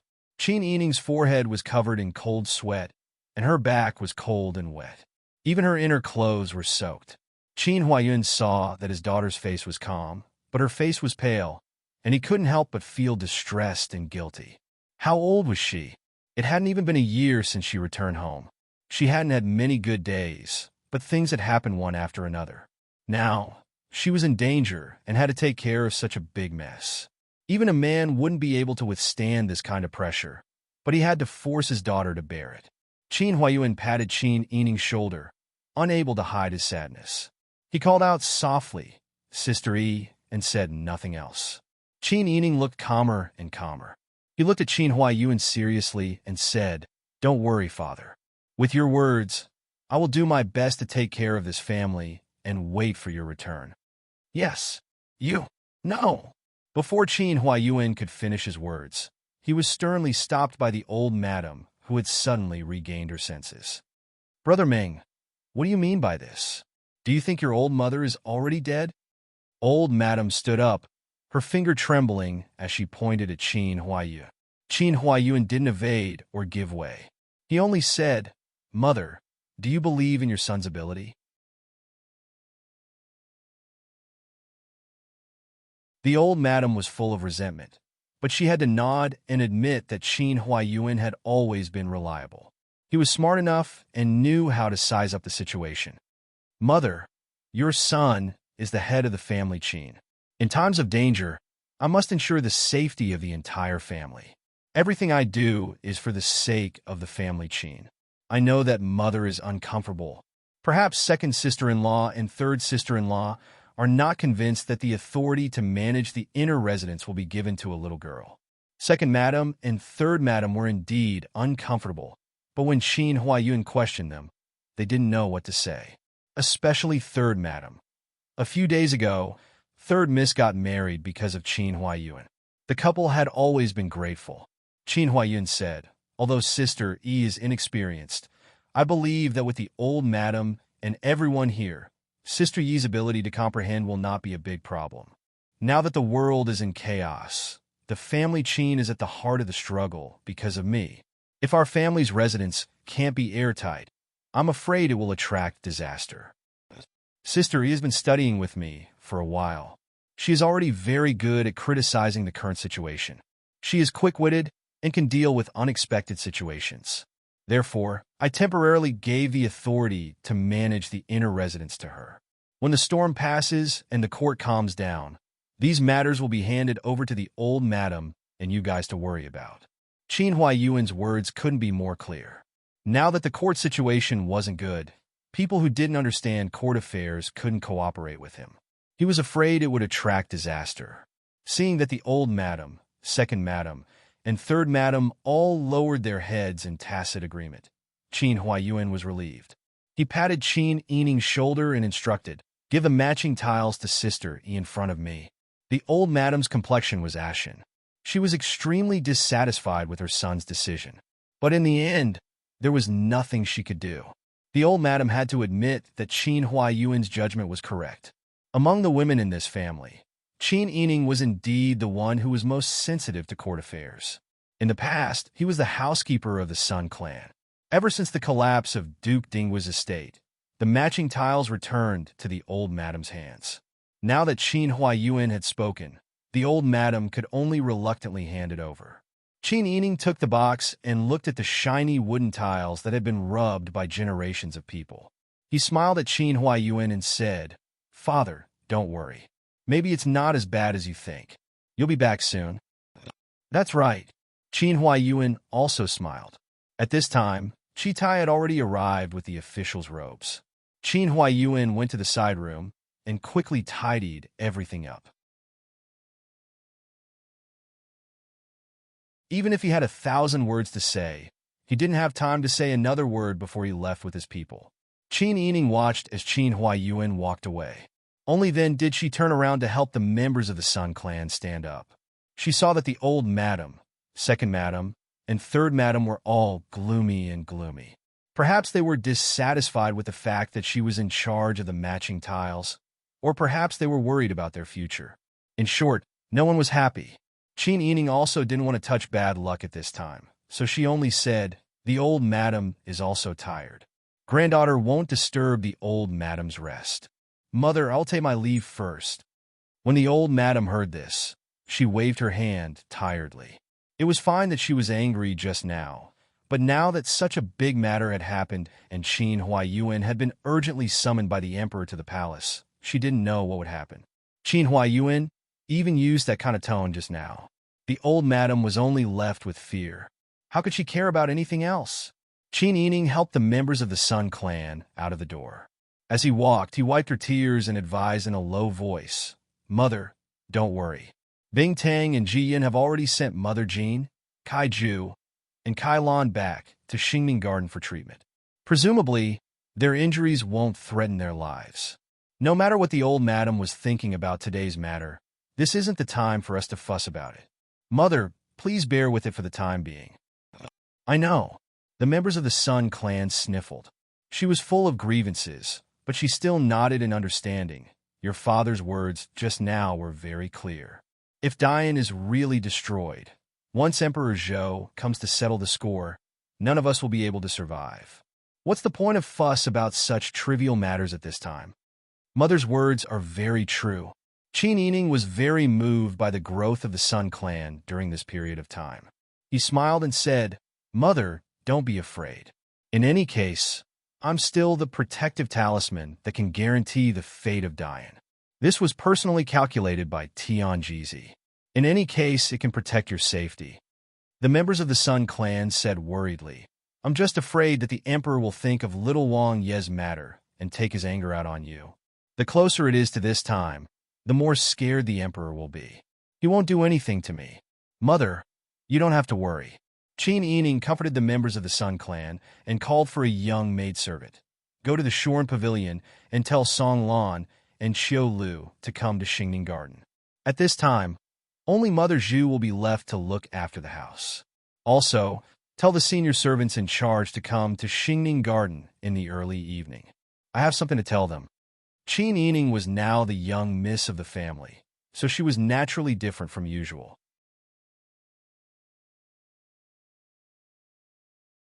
The young maidservant immediately bowed and respectfully retreated.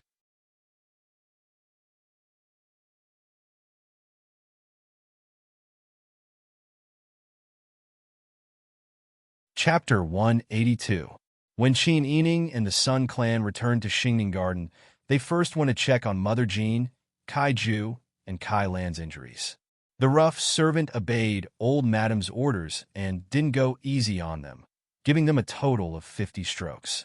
When Qin Yining came back, he was halfway there. Fortunately, the rough servant didn't want to take their lives. Otherwise, she would have hit their tailbone and lumbar vertebrae, which would be enough to paralyze them. Even so, more than 20 strokes were enough to make the three suffer. Kai Ju and Kai Lan were young, so they were better off. However, Mother Jean suffered. Not to mention that her old body wasn't as good as the young people. She was also a person with a reputation in the Fu. This time, she was pressed down and beaten in the alley in front of Chuehua Gate with so many pairs of eyes staring at her. It really made her lose all her face. The three people's injuries caused a high fever, and Mother Jin's condition was especially serious. Bing Tang and the doctor carefully examined the three people, applied medicine, and went to boil the medicine. The Sun clan squatted in front of the sickbed and tightly held Mother Jin's hand. Nanny, nothing must happen to you. After leaving the Fu, you're the only one by my side. I'm useless and have implicated you. As she spoke, tears streamed down. Mother Jin's lips were dry, and her tongue almost couldn't move. Lying on the bed, she struggled to turn her neck and reluctantly said, Furin, don't cry. This servant is fine. Ah. That voice was so weak that it sounded like she would die at any time. The Sun clan was so scared that tears fell like rain. Qin Yining brought a chair for the Sun clan and helped her sit up. He also took a wet handkerchief and handed it to her to wipe her face. Then he squatted in front of the bed and looked at Mother Jean at eye level, holding her hand. Mother Jean, don't worry. Now that Father has handed the right cards to me, I will be in charge of the household for a period of time. I will definitely seek justice for you. I will not let off the scoundrel in the inner residence who loves to gossip and stir up trouble. You just have to take care of your health, not only for my mother's sake, but also for your own. Although the world is in chaos, as long as I am here, I will fight for you. I will definitely not abandon you. Mother Jean was moved when she heard this. Tears were about to fall from her eyes as she said in a dry and hoarse voice, This servant thanks forth Mississippi. These days, I'm afraid that there won't be anyone close to Madam to serve her, so Miss will have to be careful. Don't worry. I have arranged for the maidservants of the Shoren house to serve you. They are all trustworthy. Mother Jean nodded. That's good. Mother Jean was old and heavily injured, so she quickly fell asleep. Qin Yining then instructed Bing Tang, Take good care of him. Miss, don't worry.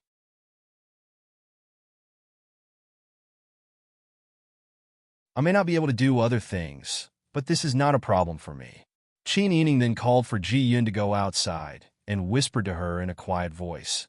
Now that the world is about to change, I'm afraid that the family Qin will be watched by many people with ulterior motives. Your messenger pigeons can no longer be used in the future. Otherwise, I'm afraid that you will attract a fatal disaster. Ji Yun was startled and quickly nodded. Miss is very thoughtful. What you say is very true. This servant will definitely be careful in the future.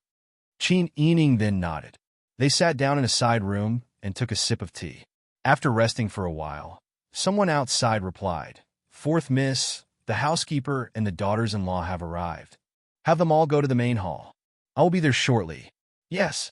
Qin Yining stood up, and Song Lan immediately took out the lake blue plain makeup cloak she had brought to serve Qin Yining. She then redid her long hair into a bun and secured it with a silver butterfly hairpin with pearl tassels. The pearl tassels hung behind her ears and matched the pearl earrings on her ears. They glowed with an elegant and soft light, simple yet noble. Qin Yining also specially used lipstick and eyebrow makeup from Jiao Rong workshop. She usually did not use these things and was used to using some reeds to moisturize her skin. Today, she was afraid that she would not be able to control herself due to her young age, so she put some thought into it. Her willowy eyebrows were drawn diagonally to her temples, and with the rose-red lipstick, her entire face lit up. It was beautiful but not seductive, and it added a bit of a fierce aura. "Miss, this servant will go with you later." Song Lan helped Qin Yining tie up her white muslin shawl, then took out a begonia-shaped silk fan and presented it to her with both hands. Qin Yining took the fan, then hugged Airbai, who had been lying on the table and staring at her with its big black eyes, in her arms and stroked its fur. "You are too considerate. Today, even if you did not ask, I would have asked you to come along. I only know the names of the old people in the residence, but I do not know the details. Help me keep an eye on them." Upon hearing this, Song Lan smiled and nodded. Usually, when Qin Yining went out of the residence, he brought along Bing Tang and Ji Yun. Song Lan and Xiao Lu did not complain, because Qin Yining knew how to make good use of people. If he needed protection when going out, it was naturally more convenient to bring along Ji Yun, who knew martial arts. When discussing matters at home, he would look for Song Lan, who was intelligent, resourceful, and understood the people in the residence. Xiao Lu was intelligent and meticulous, but she was a dull and quiet person. Therefore, Xiao Lu was in charge of all the important things.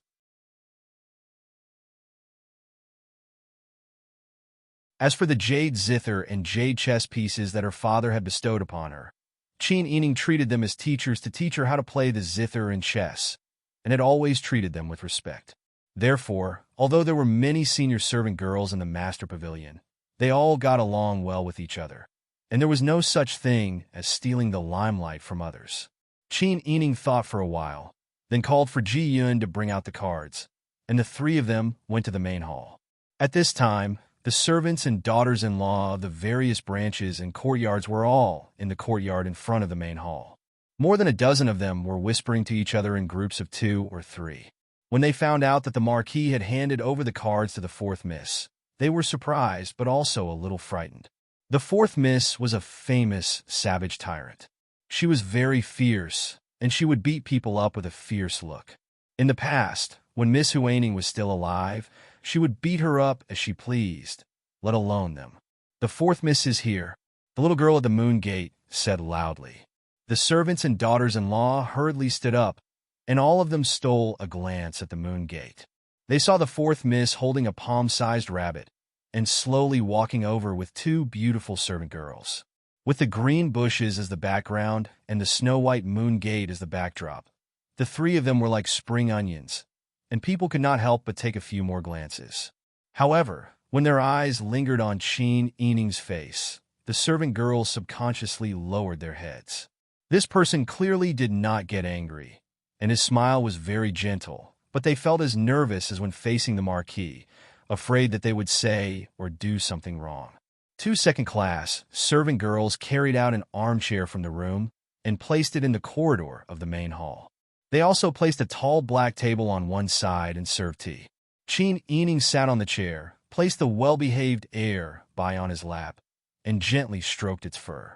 He observed the dozen of people in the corridor and slowly opened his mouth. Today, I have invited all the mothers and sisters-in-law here. I think you all know that I will be in charge of this mansion for a few days. Yes, the servant girls replied in unison.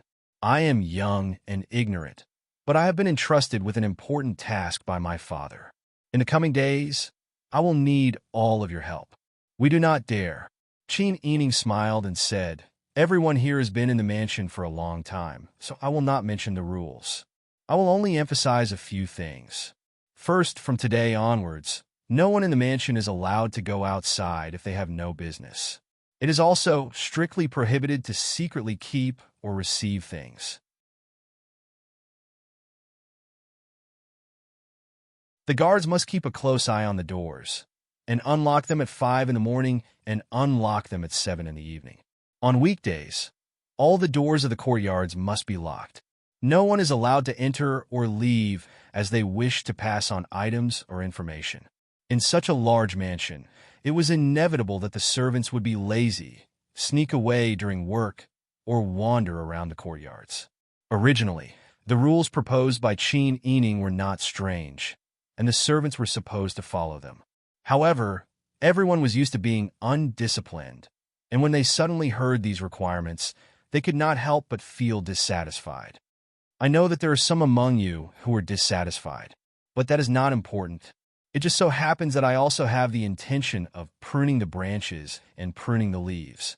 If any of you want to leave the mansion, feel free to do so. If I catch you, you will be beaten 20 times with a plank and thrown out. If anyone catches the person who made the mistake and returns to me, I will reward you with 20 taels of silver. When these words were said, the servant girls could not help but shiver. This young lady was indeed as fierce as the rumors said. However, a reward of 20 taels of silver was also very attractive. They could not save up 20 taels of silver in a year. Second, from today onwards, the security of the mansion will be tripled. No matter if it is the inner courtyard or the outer courtyard, you will have to watch the door at night to prevent drinking and playing cards. If I catch you drinking and playing cards delaying your work, you will be beaten 20 times with a plank and thrown out. In addition, the guards will have to record in detail what time period they are on duty, who is on duty, and what position they are on duty at. They must all be recorded in detail and handed to me to check and verify every day. If you're supposed to be off duty but have to work more because of my orders, you will receive 3 times the pay for the processing time. Those who are on night patrol will receive an extra midnight snack. When the servant girls heard this, they looked at each other in dismay. In the mansion, there had never been a case of 3 times the pay for temporary processing and a midnight snack. Although this young lady looked fierce, she was also very clear about rewards and punishments. The original rules of the mansion will not change. Every day, I will listen to matters in the main hall of Xingning Garden. I will wake up at 8 o'clock in the morning to listen to the matters of the previous day and night. I will also deploy the matters that need to be paid attention to next. If you want to come back to collect or buy something, you should try your best to come back at this time. If you can't make it in time, and if it is not urgent, you can come back at 3 o'clock in the afternoon. Do you remember? We understand.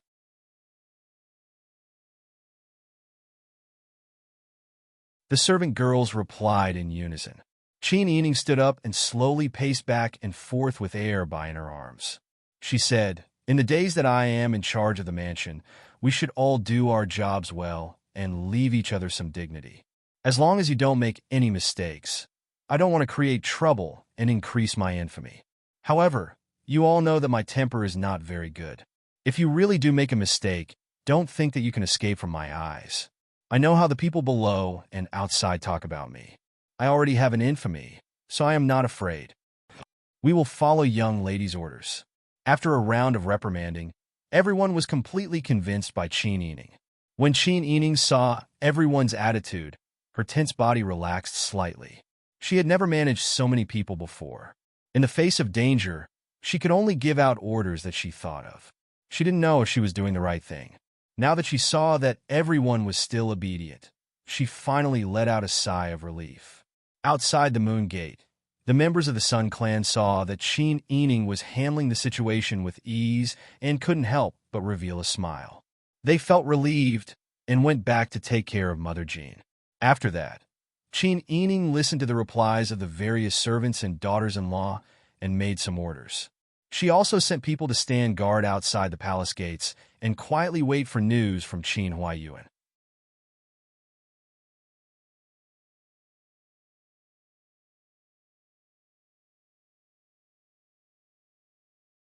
Chapter 183. Second Master Qin Shuyuan's study was located in the east side of the outer courtyard. It was separated from Qin Huaiyuan's study by a single wall. At this time, Second Master, Third Master, First Master Yu, and Second Master Han were all gathered here to listen to the servant's report. The servant carefully told him how Qin Yining had reprimanded the servants and what rules she had set, without missing a single detail. Second Master and Third Master couldn't help but nod as they listened. When the servant was dismissed, the two of them let out a long sigh of relief. Eldest brother really has a unique vision. This arrangement is very good. Qin Han smiled and said, "That's right. Eldest uncle really has foresight. I just said that father's worries were unnecessary. Fourth sister is a shrewd and powerful person. This arrangement can't be said to be airtight, but it can still prevent a lot of trouble. It's better than us being unable to take care of things outside. With fourth sister in charge of the inner courtyard, even if she doesn't manage the inner courtyard well, at least she won't do anything stupid." "That's right," Third Master also said. "This way, we don't have to worry about things happening in the inner courtyard. With Sister E in charge, we can also save some trouble." Second Master nodded and couldn't help but worry. "I don't know if His Majesty will blame eldest brother. I really didn't expect Zhou to tear up the peace talks so quickly. That Lian Xingjie was eating and drinking well in our dian and was accompanied by beautiful women. His Majesty wholeheartedly wanted to be on good terms with the Zhou, so he naturally did his best to entertain him. He really treated the Lian Xingjie as a distinguished guest. Who would have thought that right after he left with the last sum of compensation, Prince Zhongshuan would attack? This is something that can't be helped. It's not something that you and I can control. Right now, I'm worried about eldest uncle. We all know His Majesty's temperament. That person surnamed Yin has repeatedly shown special treatment for fourth sister. I'm afraid His Majesty will take his anger out on her," Qin Yu said worriedly. Qin Yu's words caused everyone present to frown and fall silent. They were actually very afraid. Because the Ding General Manor was exterminated, the smell of blood seemed to have not dissipated. His Majesty has always been temperamental. It's not something you and I can control. If that's really the case, we have no other choice. Was Ding General Duke's mansion powerful? In the end, they were still caught unprepared. What a pity for the great men of the Sun family. When Third Master thought of the miserable state of the Sun family, he felt a wave of sadness in his heart. Qin Han also said, "Also, Father, you've just stabilized your position as the right Assistant Minister of the Ministry of Revenue.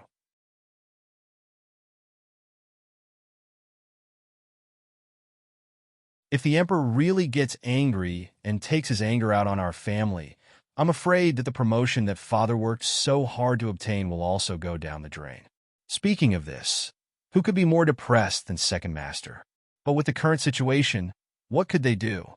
At this critical juncture, we have to thank the heavens for keeping our lives. What I'm afraid of is not whether or not I can keep my official position. What I'm most afraid of is the lives of our family members. We still don't know how Big Brother is doing in the palace. It's useless for us to let our imaginations run wild here. It's better for us to return to our rooms now and tell the womenfolk to listen to Sister Yi's arrangements. In any case, we have to survive this crisis first. Second Brother is right. Third Master nodded in agreement. The men discussed and ordered people to wait outside the palace gates for news from Qin Huaiyuan.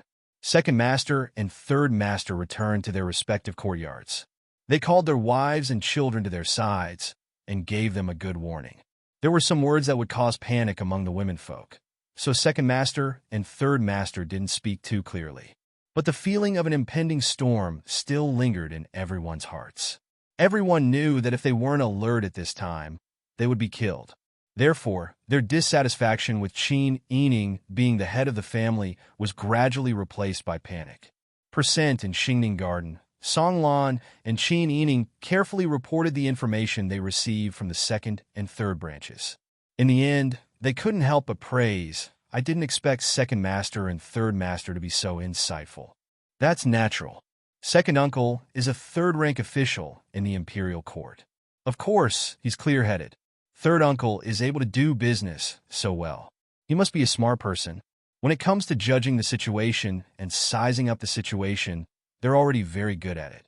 Coupled with their years of experience, they can see the current situation clearly. That's right. When outsiders talk about family Qin, who doesn't jump up and praise them? The three masters are all outstanding people, especially the Marquis, Qiu Lu said from the side. Qin Yining smiled when he heard this. Looking at the dark sky outside, Qin Yining's heart became more and more anxious. The people we sent out haven't received any news from father yet? No, the Marquis hasn't left. Marquis has not left the palace. Chitai is waiting outside the palace now. He is anxious. Qin Yining could only nod when he heard this. Qin Yining's heart was hanging in the air. She really wanted to rush into the palace and kill the incapable ruler and the demon empress. Without them, the family Qin's crisis could be mostly resolved. Killing them could be considered as eliminating a threat for the Dayan people. Qin Yining's face gradually darkened. This was the first time she had such an obvious intention to kill the incapable ruler and the demon empress. Now, she could somewhat understand her grandmother's actions. The lives of her entire family were in the hands of the incapable ruler and the demon empress. The feeling of being a fish on the chopping block was too unbearable. Qin Yining would rather be the chopping block, even if this idea was treacherous. Qin Yining narrowed her eyes. The night was long, but the more she thought, the more spirited she became. Many ideas gradually formed in her mind. Although the cards in her hands weren't good, they were enough for her to fight with all her might. Perhaps her rebellious heart couldn't be tolerated by heaven and earth. But so what? She only thought that she was planning to eliminate a threat for the people. In the dead of night, the members of the Sun clan had already fallen asleep due to exhaustion. Qin Yining guarded a silk lamp. Even though she had the soft and cute heir by in her arms and was accompanied by a considerate maidservant, she couldn't be at ease as long as Qin Huaiyuan didn't return. She could only comfort herself that no news was the best news. And this self-comforting method was used on the Dowager Duchess the next morning. The next morning, Qin Yining had just gotten up when the Dowager Duchess sent someone to summon her. As soon as she entered, she saw Mammy Qin waiting on the other side of the screen. She gave Qin Yining a meaningful glance. Qin Yining blinked and nodded in understanding. Bypassing the screen that was filled with joy, she went straight to the old madam's side and curtsied, "Old madam." She then took the headband from the head, maidservant Ji Xiang's hands, and helped the old madam put it on. The Dowager Duchess frowned. "Sister Yi, your father didn't come back last night. Until now, there hasn't been any news. I just asked your second uncle. Your second uncle also said that there hasn't been any news from the palace. Why do you think His Majesty is looking for your father? Could it be? Could it be?" As the Dowager Duchess spoke, tears began to swirl in her eyes. At this time, no benefits or power were more important than Qin Huaiyuan's safety in the Dowager Duchess's heart. She didn't care who was in charge of the Dowager Duchess anymore. Now, she only hoped that her son could return safely and stay by her side like before. Qin Yining hurriedly took out a handkerchief to wipe the Dowager Duchess's tears and comforted her. "Dowager Duchess loves my father too much. That's why you're worried. At this time, no news is the best news. Dowager Duchess has also heard about what happened outside, right?"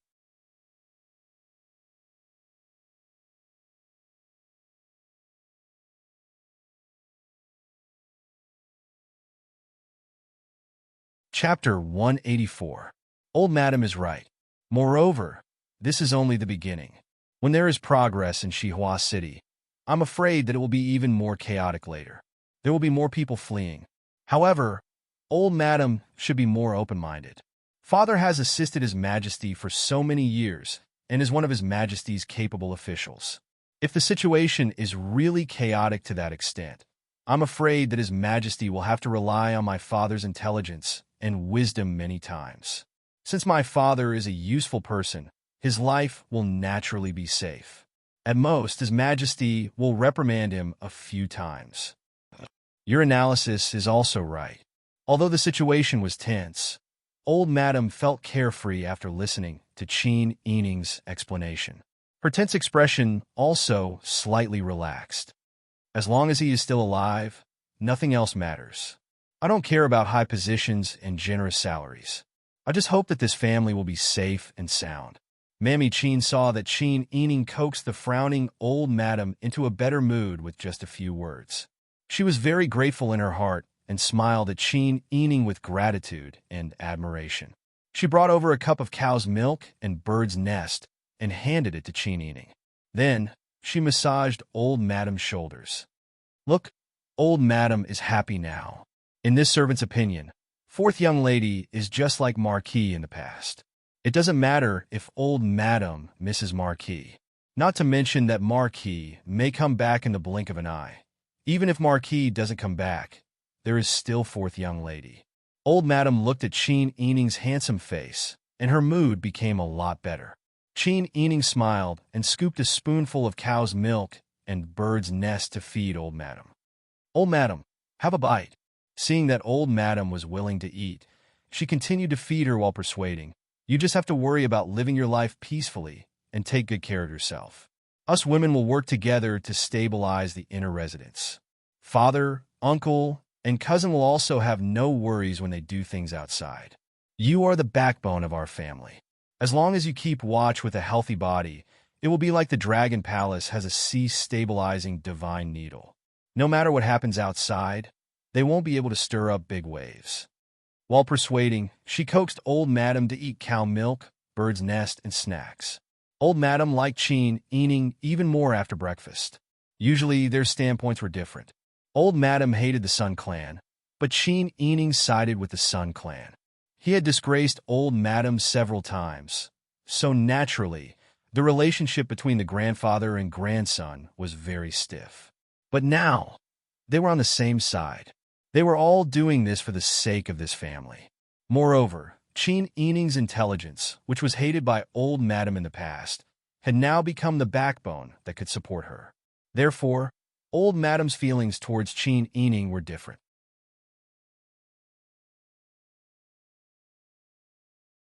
However, as Chi Tai rushed back to reply, his heart, which was hanging in the air for Qin Huang, tightened again.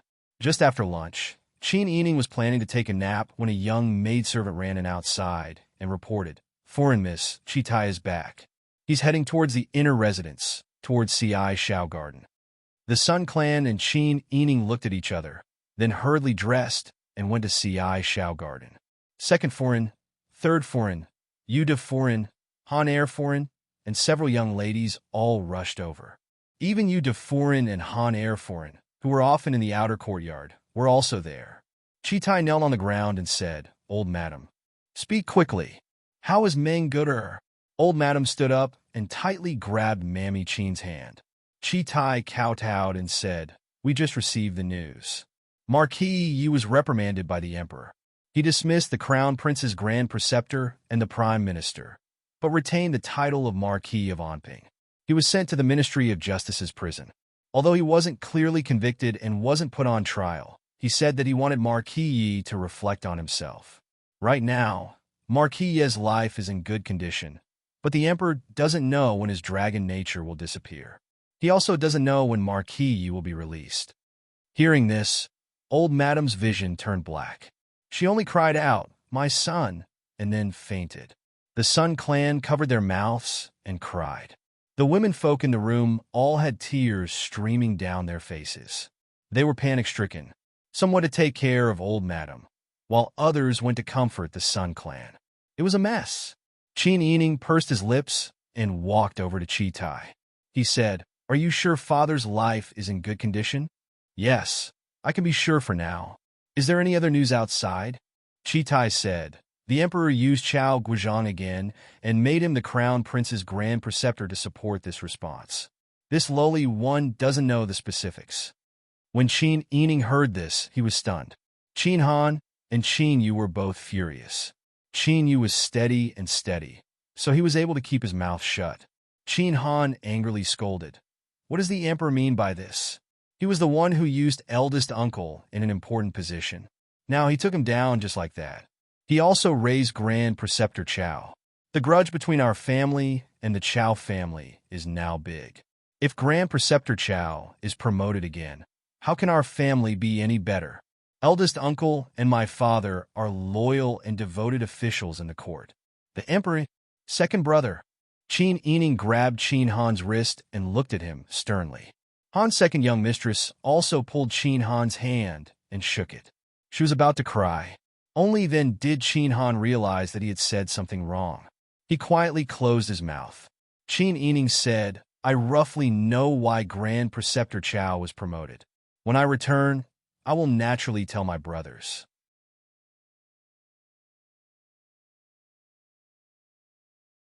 He turned and asked Chitai, "When you came back, what was the situation in the city?" Chitai's face was somewhat gloomy. He said in a dry voice, "The number of refugees in the city is gradually increasing. There are still refugees escaping into the city from the outside. This year's drought caused the state treasury to be empty due to the chaos of war. In addition, a large amount of money was used for the peace talks.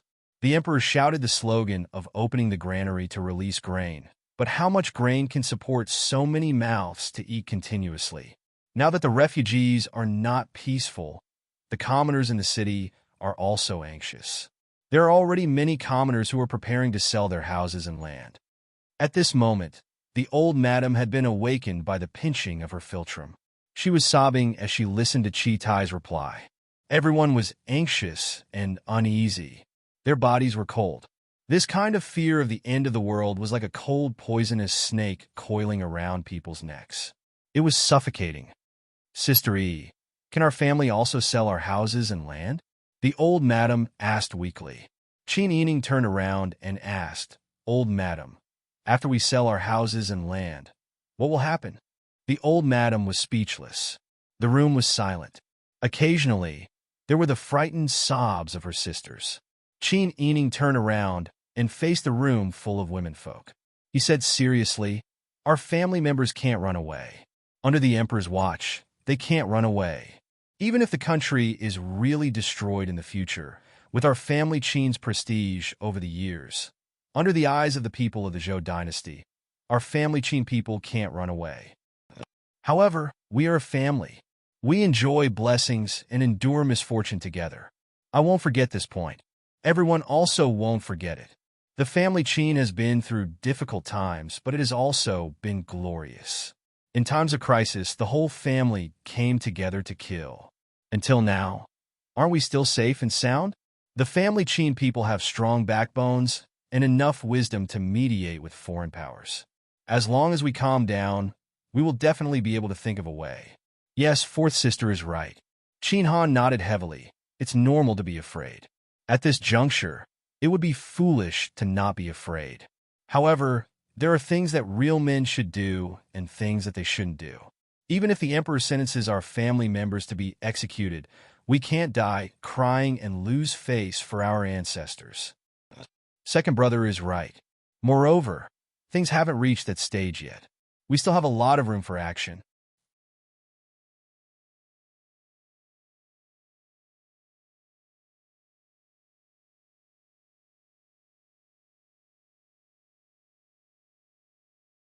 Chapter 185.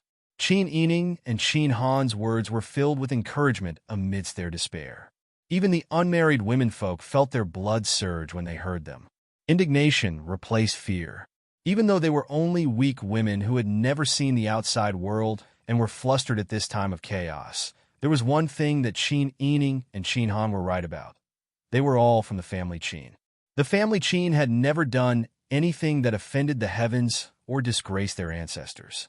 Even if the family Qin had to give up their lives, they couldn't let the world look down on them. The emperor was an incapable ruler and was reviled by tens of thousands of people. However, the family Qin couldn't be the same as the incapable ruler. People would die eventually. It was only a matter of time. When they reached a critical moment, they could risk everything in order to maintain their integrity. After thinking through this, although they were still afraid, they weren't so flustered that they couldn't stand steadily. Instead, they were angry at the incapable ruler. However, Qin Han grasped the meaning of Qin Yining's words and asked, "Fourth sister, have you thought of a way to save eldest uncles?" As soon as he said this, the old madam stood up. "Sister, what good idea do you have?" Qin Yining smiled at the old madam to appease her. "Don't worry, old madam. I just thought of a way. I still have to discuss it with my uncles and brothers later. Don't worry, I will do my best. Nothing will happen to father." "Good, good." The old madam nodded repeatedly. "With all of you working together, I can rest assured." The members of the Sun clan also sighed in relief and wiped the tears on their faces with handkerchiefs. Third madam smiled and helped the old madam to sit down. "Old madam, don't worry. Our family's fourth daughter isn't an ordinary girl. Eldest uncle taught her personally. How can she be bad?" The old madam smiled when she heard this. The daughter taught by Qin Huaiyuan was naturally good. In the face of danger, the old madam had clearly forgotten about the past friction. The original sad and fearful atmosphere dissipated like this. Chitai saw this and secretly praised in her heart. Her respect and trust for Qin Yining increased by several levels. She no longer dared to treat her as an ordinary girl. After thinking for a while, Chitai said, "Fourth miss, there is one more thing I need your instruction. Please speak." Qin Yining looked back at Chitai and asked. Chitai said, "After the Marquis sent Miss Huaning to the fields, he instructed me to go to the Health Preservation Hall to find the whereabouts of Miss Huaning's biological parents. Now, they have been found. Miss Huaning's father is still alive.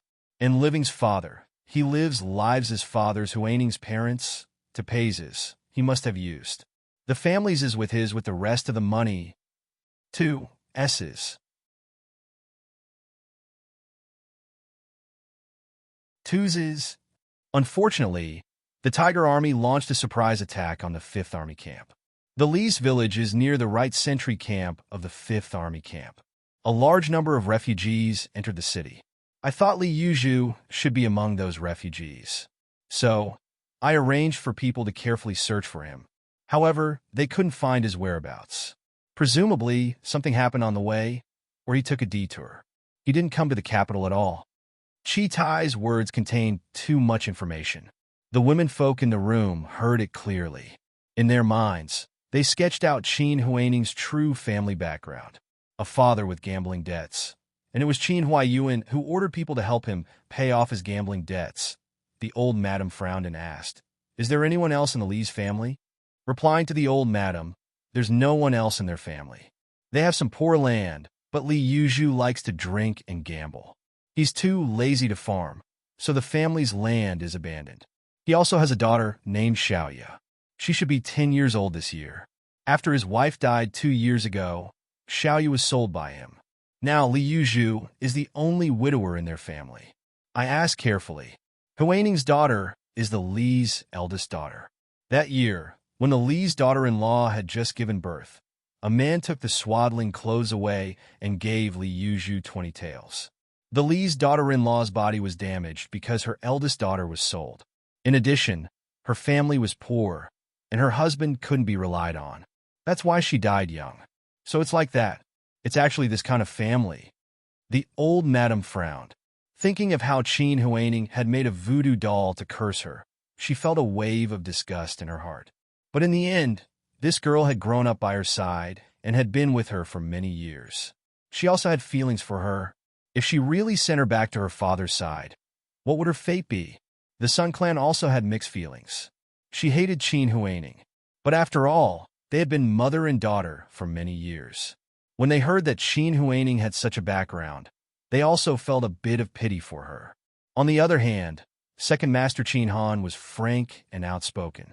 He coldly snorted, "Her family is like that? That means that she was brought to our family and enjoyed a heavenly blessing. Gamblers are all shameless. In order to recover their losses, they would even sell their wife and children. If she was at home, she would also have sold her life. She was the legitimate daughter of our family for 14 years and enjoyed endless benefits. But she still wasn't satisfied. In order to frame eldest aunt, she made a voodoo doll to curse grandmother. Qin Yu also didn't like this kind of person.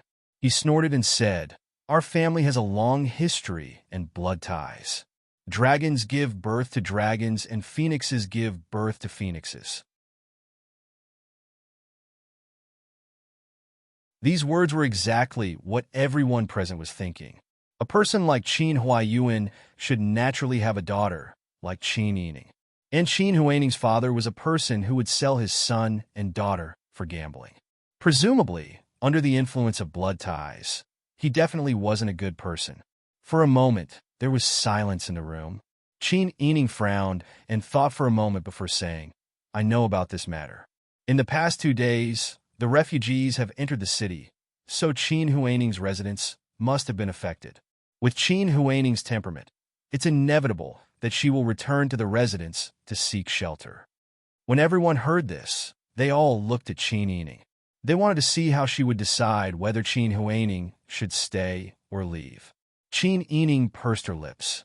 After a while, she instructed Song Lan, "Later, go and pass a message to the servant guarding the door. Tell her that if Qin Huaining comes back, let her in. But she can't be arranged to stay in the inner residence. She can't even think about returning to Snow Pear Courtyard. Have someone clean out the guest room in the northeast corner for her to live in. As for the servants following her, if they want to return to the family Qin, they can come back. If they don't want to, send them away according to the rules." Song Lan bowed and said, "This servant understands." Seeing the old madam and the Sun clan looking at her with an inexplicable gaze, Qin Yining smiled. "To be honest, I don't want to care about her life or death. She's ungrateful and has harmed my mother in every possible way. If she succeeds even once, my mother will suffer great harm. This kind of person is just like her gambling stick father. They're shameless, selfish, and despicable. However, even though I don't have any feelings for her, it doesn't mean that I won't consider the feelings of the old madam, father, and mother. I took her in so that father, mother, and the old madam can have peace of mind. Now that she's back, she's only a guest in my heart. She's no longer our family's young lady." This sentence couldn't be clearer. It made Qin Han admire her from the bottom of his heart. It also made the Sun clan, the old madam, and everyone else have mixed feelings. For Qin Yining to do this, it could be said that she was being extremely benevolent to Qin Huaining. After all, Qin Huaining's previous actions had left a knot in the hearts of the entire family. Qin Yining felt sick of Qin Huaining. Seeing that the matter had been cleared up, she smiled and said, "Old madam, I still want to go to the study outside. Moreover, it's almost time for the hearing, so I'll take my leave first." The old madam nodded and waved her hand at Qin Yining. Qin Yining, Qin Yu, and Qin Han saluted to him, then walked out with the people around them. Once they left the sight of the womenfolk, Qin Yining could no longer pretend to be calm. She frowned and asked Chi Tai, who was behind her, "Do we have a way to contact the people in the Ministry of Justice's prison and make things easier for my father? It's hot this season, so the prison must be very humid. It's the time when mosquitoes, rats, and ants are the most rampant. How much will my father suffer after being thrown into such an environment?" Chi Tai sighed and said, "Although the Marquis has connections in the Ministry of Justice, His Majesty is currently in a fit of anger. His previous actions are also frightening. He's afraid that His Majesty's display of dragon power will implicate his family. Therefore, even if we ask for help now, there probably won't be any results." "That's right. His Majesty has issued an edict. Who dares to interfere with eldest uncle?" Qin Han frowned and said, "However, even if we can't find someone to make an exception, can't we think of a way to pass something over?" Qin Yining shook his head and said, "Let's not do this for now. I'm also afraid that our actions will be too big and make His Majesty even angrier. I'll think of a way first. Everyone was smart. They all knew that Qin Yining had the Zhao Yun Bureau in his hands and the people that Prince Zhongshuan had left behind for her. Presumably, there would be a way. Thus, they didn't dwell on this matter. At this time, Qin Han asked, "Just now, fourth younger sister said that fourth younger sister has some guesses about the rise of Chao Guozhang?" "Yes." Qin Yining frowned and said, "Chao Guozhang has some connections with the Taitan people.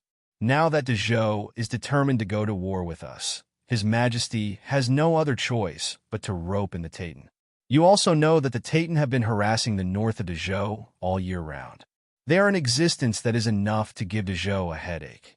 If the Taitan can send troops to interfere at this time, de Zhou's pressure on us may be reduced a lot. His Majesty wants to use Chao Guozhang to rope in the Taitan. Naturally, he will suppress my father." Chitai had followed Qin Huaiyuan for a long time, so he naturally knew a lot of things. However, Qin Han and Qin Yu were stunned when they heard this and were very surprised. They looked at each other and couldn't help but smile bitterly. "We didn't know about these things. It's no wonder that eldest uncle raised fourth younger sister like his own son. In terms of political acumen, the two of us concede defeat." Qin Yu said seriously, "Eldest brother, don't make fun of me. I only found out about this by accident." Qin Yining smiled and turned to order Ji Yun, "Later, go and ask Master Zhong to come over. I have something important to discuss with him. However, because of family matters, I can't go out easily." Ji Yun understood immediately. "Miss, don't worry. This servant will definitely explain your situation clearly. Head shopkeeper will definitely understand." Qin Yining nodded.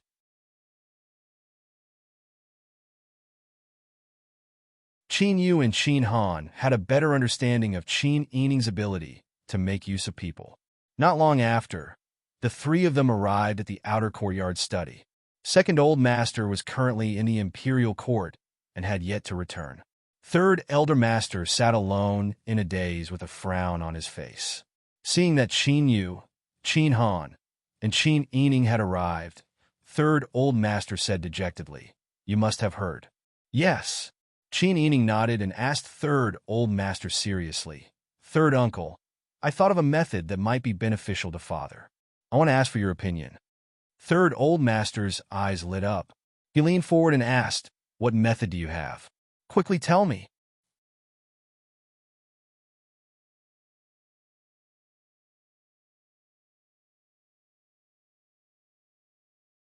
Chapter 186. Does Third Uncle still remember that I have a garden on Mount Everlasting Spring? Qin Yining sat down on an armchair to the side. Immediately, a maidservant brought tea over. "How could I not remember? It is said that your garden is filled with all kinds of precious birds and plants. It is as grand and magnificent as a celestial palace. It is even more extravagant than the Empress's everlasting spring garden next door. The most precious thing is that there is a hot spring there."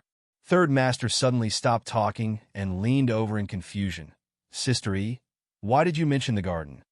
Qin Yining smiled. "I plan to sell all the exotic flowers and rare birds in the courtyard, as well as all the luxurious decorations in the courtyard. I'll exchange them all for money so that the refugees in the city can settle in." Third Master couldn't help but be flabbergasted when he heard this. "Sister E, that garden isn't. I mean, it would be a pity to tear it down and sell it for money.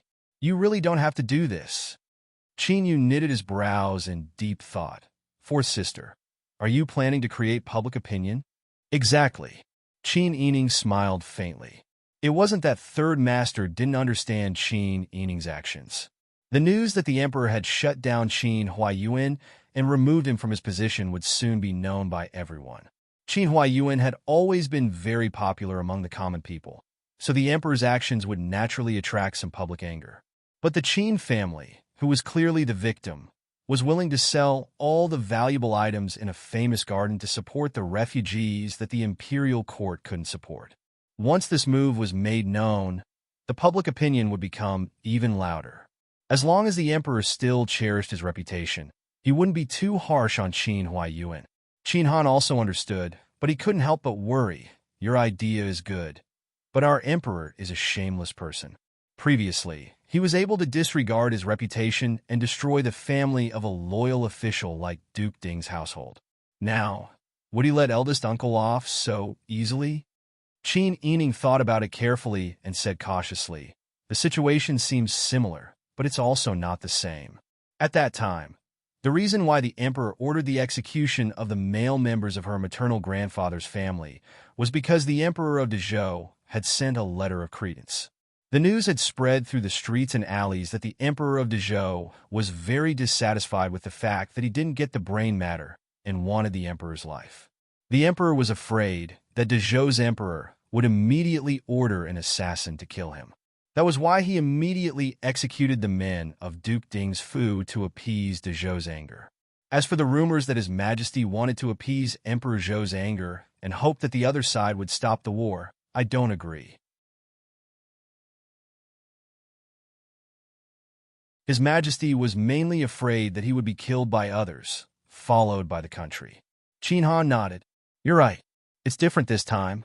Although the war has already begun, with His Majesty's usual personality, he will still be able to live a life of luxury without a knife on his neck.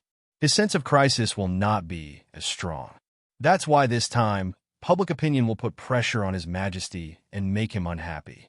It's possible that he will feel ashamed. However, he won't kill my father for the time being." As Qin Yining analyzed the situation, Third Master, Qin Han, and Qin Yu all turned to look at her attentively. Don't look at how His Majesty used Guozhang Chao. In his heart, His Majesty still has some fear of Guozhang Chao. This can be seen from how His Majesty used my father. Right now, His Majesty wants to use the relationship between Guozhang Chao and Taitan to ask for Taitan's help and reduce Dezhou's attack on us. That's why he had no choice but to help Guozhang Chao rise again. However, His Majesty still has some fear of Guozhang Chao. In this court, other than my father, there is no one else who has the ability to control Guozhang Chao. That's why His Majesty didn't immediately kill my father. Instead, he locked him up in the Ministry of Justice's prison for him to reflect on his actions. He also didn't order people to interrogate him. Third Master nodded repeatedly. He didn't think that Qin Yining would be able to analyze the matters of the court so thoroughly. She even knew about the relationship between Taitan and Guozhang Chao. After all, Third Master wasn't an official of the court. With his intelligence and ability, he was already exhausted from managing the family Qin shops and businesses. He didn't have the time or energy to pay attention to the matters of the court. As such, when he heard Qin Yining's analysis, he felt as if he had been enlightened. If that's the case, then if we can create some good public opinion, it really will be helpful to eldest brother. Third Master nodded. Qin Yining said, "That's also my analysis. However, I can't be sure if my analysis is correct or not. However, I think that if there is pressure from public opinion, His Majesty isn't someone who will give up. If he wants to continue being a wise ruler, he will definitely let go. Moreover, he still needs to use father to keep the Chao family in check. I feel that fourth sister's analysis is feasible." Qin Han nodded. Qin Yu's thoughts were more profound. He wasn't like Qin Han, who directly gave suggestions. However, after thinking about it carefully, he also felt that Qin Yining's analysis was reasonable. Thus, he nodded in agreement. Third Master stood up and paced back and forth a few times. He clapped his hands and said, "Good. This method is feasible."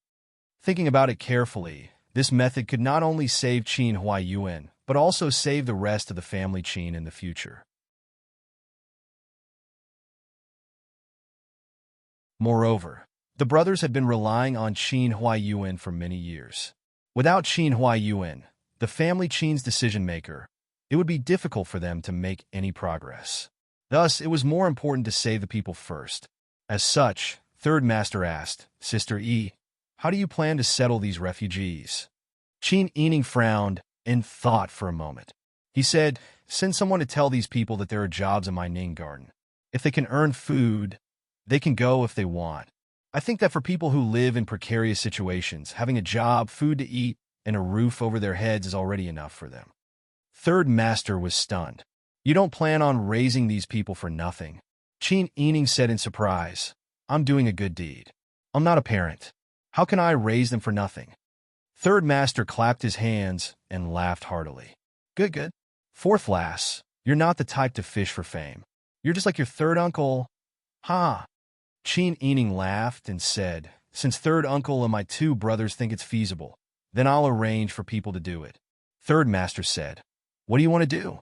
How much money do you need? Give me a detailed plan. Chin Ening smiled and shook his head. He said, third uncle, for the sake of insurance, I don't plan on using the family's money for this matter. Also, I have a little idea. Third uncle, you should secretly start paying attention to how many businesses the family owns. Leave a backup plan for the family, just in case. You mean, don't put all your eggs in one basket. Chin Ening smiled faintly. Third uncle, don't worry. I don't have any other intentions. As for the matter of resettling the refugees, if it's successful, then everyone in our family chain will be responsible for it. If the emperor gets angry, then I'll be responsible for it alone. I'll discuss this matter with the head shopkeeper of the Zhaoyan agency. Whether it's manpower or resources, I don't plan on using the family chain. I also don't plan on using a single cent of the family chain's money. Sistery, third master was so moved that the rims of his eyes began to sting.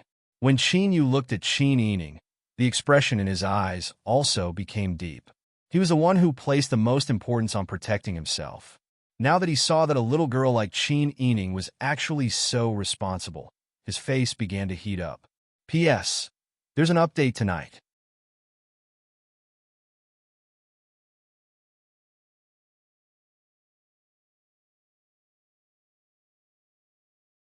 Chapter 187. Compared to Third Master's emotional reaction and Chin Yu's shame, Chin Han laughed heartily. All right, since Fourth Sister has decided, then I will follow your arrangements. Chin Han stood up and said straightforwardly, in any case, we are all doing this for the sake of family, so there is no need to speak of empty words. Fourth Sister, if there is anything you need me to do, don't hesitate to ask. Although I am slow-witted, running errands and passing on messages is still something I can do. Chin Ening was familiar with Chin Han and liked his straightforward and warm-hearted personality. In addition, he had taken care of her on the way back to the capital, so her relationship with Chin Han was closer than that of her other cousins. After thinking for a moment, she said bluntly, I appreciate second brother's kindness, but if there is nothing important, second brother should reduce the number of times you go out. Turning to Third Master and Chin Yu, she said, there are many spies watching us from the outside. If there is even the slightest problem, it will be magnified. You are all men, so it is easier for you to be watched when you go out. As for a little girl like me, I am slightly better. However, we must be careful now. Even if we speak in the inner residence, we must be careful. Don't forget about that person. Chin Ening was referring to concubine Chao, so everyone naturally understood. Although they didn't know Chao Yuqing's true identity, it was an unchangeable fact that she was the daughter of the state senator. Third Master nodded. Don't worry, we all understand. In just 2 days, Chin Ening had tidied up the inner residence. Not only did she manage the affairs of the household well, but more importantly, she managed to tidy up the hearts of the womenfolk. Qin Huayun had just gotten into trouble, and the household was already in chaos. Not to mention the womenfolk. Even the men were living with their hearts in suspense, afraid that they would follow in the footsteps of the Sun family. Who would have thought that Chin Ening would quickly and efficiently suppress the matter? Now, not only did the womenfolk not make a fuss, they even seemed to be united against a common enemy. Right now, Third Master Laoi was very fond of Chin Ening. Looking at her bearing, knowledge, and keen judgment on the affairs of the imperial court, as well as the way she handled matters, Third Master Laoi lamented why he didn't have a daughter like her. When Chin Ening saw that everything was settled, he took his leave. It just so happened that head shopkeeper Zhong had arrived as well. She then explained her thoughts to head shopkeeper Zhong in detail. The precious flowers, birds, decorations, and valuable paintings in Ning Garden should be sold now. With this money, it'll be a good start. When the refugees leave, remember to carefully record their names, places of origin, whether they can read, what they used to do, and what they're best at. For the time being, the male servants will help with the construction of the houses. I can only provide them with a large courtyard. The construction of the houses will be their job. Fortunately, there is no shortage of wood or water on Mount Changchun. As for the women, they can do some mending and kitchen chores. They will be provided with 2 meals a day. Breakfast will be mixed grain porridge and salted vegetables. The meal in the afternoon can be mixed appropriately. The men who do manual labor can receive 2 more salted vegetables. Qin Yining thought carefully and said, as for the children, they must also be carefully registered. Pay special attention to their health. Children's bodies are weak. Not only is the weather hot, but there is also a drought and lack of water. On top of that, they have to run for their lives. It's hard to guarantee that no one will get sick. When the children are registered, carefully record whether they can read. In addition, for children under the age of 10, you can give them extra meat. That's in the mountains. If there are people who are good at hunting, you can give them extra food. Yes, Master has thought of everything. I think that as long as they are properly organized, they will be able to form their own system in the mountain villa. In addition, I think that we should pay attention to finding some local tyrants. It's hard to guarantee that there won't be any trouble among the refugees. If something happens, we can suppress it. Also, we should set up a small fire prevention team. They will be responsible for patrolling the fire prevention team every day. After all, it's in the mountains. Master Zhong added. Qin Yining nodded repeatedly. Head shopkeeper is right. In short, since we have already taken action, we should help them to the end. What we need to do is to help them not starve to death. However, we can't encourage their laziness. Head shopkeeper, please take care of these matters. I think that it's hard to say if there are people among these people who can become our helpers in the future. Master Zhong finally understood everything. His eyes lit up as he looked at Qin Yining. He exclaimed, Master, you are killing 3 birds with 1 stone. You are contributing to the protection of the Marquis of Anping and the family Qin. By selling the things in the courtyard that Prince Zhongshuan gave you and turning it into a refugee settlement, you can also dispel the complaints of those who are close to you because of your close relationship with Prince Zhongshuan. Not only will you gain a virtuous reputation, but you will also be able to cultivate a group of direct descendants. Qin Yining blushed with shame and said, Actually, I didn't think that much. I just wanted to save my father. If there are other benefits, they can be considered as additional benefits. What additional benefits? Master, you are being rewarded for your good deeds. What kind of good deeds can there be? I only hope that my father will be safe and sound. As long as my family is safe and sound, I will be satisfied. Father is in the Ministry of Justice's prison. I don't know how much suffering he will have to endure. Qin Yining frowned. Don't worry, Master. I have already thought of a way to secretly send things inside. Qin Yining was surprised. Then, he smiled gratefully. Thank you for your efforts, head shopkeeper. It must have been difficult for you to take such a risk at this time. Don't mention it, Master. The Zhaoyan Agency has a wide network of connections. It's just a matter of a few words and a few taels of silver. It's not worth it. Master Zhong waved his hand and smiled. Qin Yining also smiled. There is something else I want to say to head shopkeeper. With the current state of the court so turbulent, head shopkeeper should think of a way out in advance. After all, you are part of a large family. He had never seen a master who would take the initiative to persuade his subordinates to leave a way out for themselves. Master Zhong smiled sincerely and said, Yes, Master, don't worry. I will make the arrangements. Besides, I still have a son. You can just tell them to do as they wish. I will pay attention to our important matters. I will have to trouble you for everything. Qin Yining was very polite and grateful. The two exchanged pleasantries. Then, Master Zhong took his leave and went to take care of business. Qin Yining thought carefully. After confirming that he had done everything he could, he let out a sigh of relief. Now, he could only wait for a good result. Master Zhong was very efficient. In addition, he knew how to make good use of people. He also had a lot of helpers. In just 2 days, he had already sold a lot of the rare treasures in Ning Garden. He received a huge sum of money that was 5 times the amount of all the properties in the Zhaoyan Agency. Master Zhong looked at the account book and counted the banknotes. He couldn't help but click his tongue.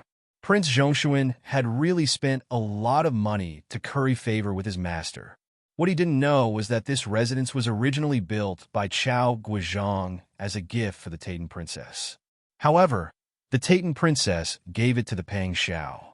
The Pang Xiao only sent Qin Yining and the Pang Xiao. Therefore, when this thing was sold, it was naturally the Chao family's money. Unknowingly, the Chao family's money was put into Qin Yining's purse. Master Zhong naturally didn't know how angry Chao Guizhong was.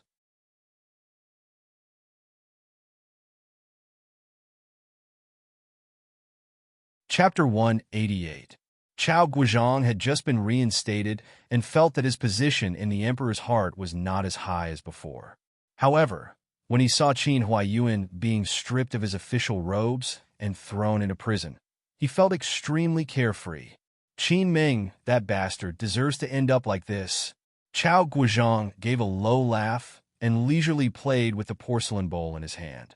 This subject originally thought that after becoming his son-in-law, we would be able to join hands. Since ancient times, the marriage alliance has always been for the good of the two families. It was also for mutual assistance in court. If our Chao family and the family Qin formed an alliance, then we would be at the peak of our power. Who would be able to shake our foundation? Unexpectedly, not only was Qin Ming completely unwilling to listen, he was also the first to jump out and oppose this old man. He truly doesn't know how to appreciate favors. The empress was dressed in a crimson palace robe with a silk shawl. The golden biao swayed slightly as she lowered her head, making her face appear even more delicate. Her painted nails tapped on the table as she faintly said, "It's not that this consort wants to say too much, but father should be more attentive this time. Since His Majesty was willing to use you to contact the Taitan, perhaps His Majesty already knew about the matter between us and the Taitan. These days, this consort has been on tenterhooks while following His Majesty around, afraid that His Majesty would discover something. Now it seems that His Majesty has been keeping a low profile these days. This consort is truly flustered. Your Highness, the Empress is right," Chao Guizhong said. "However, Your Highness doesn't need to be too worried. Now that de Zhou's army is pressing down on the border, His Majesty naturally has to rely on this old man. This old man also knows about the Taitan's matter. That's good. This consort will also carefully pay attention to His Majesty's thoughts and will advise His Majesty when the time is right. However, that little whore Qin Yining truly deserves to die. She actually used father's things to do favors and gained a good reputation outside. However, that group of stupid lowly commoners didn't even think about who that thing originally belonged to." The Empress gritted her teeth at the thought of Qin Yining. That wretch was born to go against me. She dared to take in that damn girl from the Tang family, dared to be intimate with that Yin guy, dared to harbor that group of unfortunate widows from the Sun family, and even dared to openly provoke us. Last time, we didn't chop her into pieces because this consort was played by this Tian Jizi. Could it be that we can still allow her to continue acting so arrogantly? Chao Guizhong waved his hand. "Nyang Nyang, please calm down. This old official naturally has a way." Could it be that this old man, who has dominated the officialdom for decades, is still unable to defeat a little girl? Since she was feeling smug now, he would let her be smug for 2 days. "If you're too complacent, you can only cry." The Empress sneered and gritted her teeth. "I don't just want her to cry. I want her to die." Chao Guizhong, on the other hand, smiled faintly. The wrinkles at the corner of his eyes and the smile lines at the edge of his lips showed that he had a card up his sleeve. Seeing this, the Empress smiled proudly. At this time, Master Zhong had already begun to make arrangements for the refugees. Although the exotic flowers, herbs, and beasts in the garden hadn't been sold yet, the refugees in the city couldn't wait any longer. Moreover, Master Zhong had the intention of letting these refugees see with their own eyes what Qin Yining had paid to save their lives. Therefore, Master Zhong first took people to the refugee settlement in the city and explained his purpose in his capacity as fourth young Miss Qin's aide. In their despair, the refugees had already slept on the streets for 4 or 5 days. Moreover, They only had a meal of thin porridge every day and didn't have a place to shelter them from the sun and wind. At night, they were bitten by mosquitoes all over their bodies. Some of the children had already developed a fever, but whether it was the adults or the children, they didn't have the strength to cry. It could be said that they had suffered enough. Now, they heard that the young miss of the Marquis of Onping was actually willing to work for them. They could rely on their own hands to make a living and live a stable life. Wasn't this the life they used to live? The people in despair seemed to see the light at the end of the tunnel. Who wouldn't listen? Apart from a few people who were too lazy to work and felt that they could go home after Zhou Bing left and didn't want to go to Ninggarden, most people were willing to work for fourth young Miss Qin. After following manager Zhong to everlasting Spring Mountain, these commoners who had never seen such a magnificent garden were all dumbfounded. Even though the residence had been emptied, the palace-like residence was still there. The hot spring was still there, and the plants and birds were still there. This kind of Ning garden still gave people a great shock. This old mister, is your family's young miss really going to sell everything here just to feed us? An old man in his 60s asked with a trembling voice. Master Zhong sighed and said yes. Now, only these plants are left in this garden to be sold. The rest can't be demolished. The furniture inside has been sold long ago. Otherwise, where would we get the money to make porridge and steamed rice? Our Marquis is an honest official, and our young miss is a woman in her boudoir. Her financial resources are limited. At this time, we can only do what we can. Please don't blame us. What are you saying? We can't thank you enough. Yes, fourth young Miss Qin is simply a living bodhisattva. Of course, fourth young Miss Qin is the daughter of Pan and the Wise. She was the one who facilitated the peace talks. Later on, that heaven's predictor even predicted that fourth young Miss Qin's fate was very good, and that she would be able to bless our great Yin dynasty. The refugees discussed animatedly. They were deeply grateful to Qin Huayan, Qin Yining, and the entire Marquis of Onping's residence for their good deeds. However, when they mentioned that such a good person like Qin Huayuan was still imprisoned by the emperor in the prison of the Ministry of Justice, the commoners couldn't help but be angry. They gritted their teeth and cursed the emperor and the demon empress in a low voice. If people's resentment could kill, the demon empress and the fatuous emperor would have been dead by now. Master Zhong was satisfied with their reactions. He smiled and said, "Our young miss has limited manpower. Right now, she is busy moving food, mats, and other things up the mountain. There are also pots and pans for daily necessities. She also ordered people to find a doctor to buy medicinal herbs to treat the children. She really can't spare any manpower to help everyone build a house." What's so difficult about that? As long as we have food to eat, we have strength. Building a shed and a house won't be difficult for us. Yes, Marquis of Onping and fourth young miss have already contributed money and effort. As long as we have food and drink, we can think of other ways. Master Zhong smiled. He pointed at the divine palace-like residence behind him and said with a smile, "However, young miss said that everyone can live in this residence. The elderly, women, children, and people with illnesses can live in this residence first. Strong men can build their own houses in the courtyard. If you want to bathe, there are hot springs on the mountain. You can use them as you wish. If you want to drink, there are also spring waters on the mountain." Really? Fourth young miss is really willing to let us live in such a good residence? A young man asked in surprise. A strong man to the side said, "Nonsense. She's willing to sell all the good things in the house for us to eat. How could she not be willing to let us live in the house? Fourth young miss is a great person." Yes, Marquis of Onping's family are all good people. Seeing everyone begin to discuss gratefully, Master Zhong raised his hands and pressed them down. Everyone fell silent again. Master Zhong warned, "There is one thing that everyone needs to pay attention to. Not far from our residence is the everlasting spring garden, where the empress usually soaks in the hot springs. There are eunuchs and guards from the Chow family in there. Everyone, do not go there. If you want to build a house, you can only build it in this courtyard." Even if you want to go into the mountains to chop wood or hunt, you need to be careful. Don't get on the bad side of the Empress. Don't go there. Our young miss is all alone.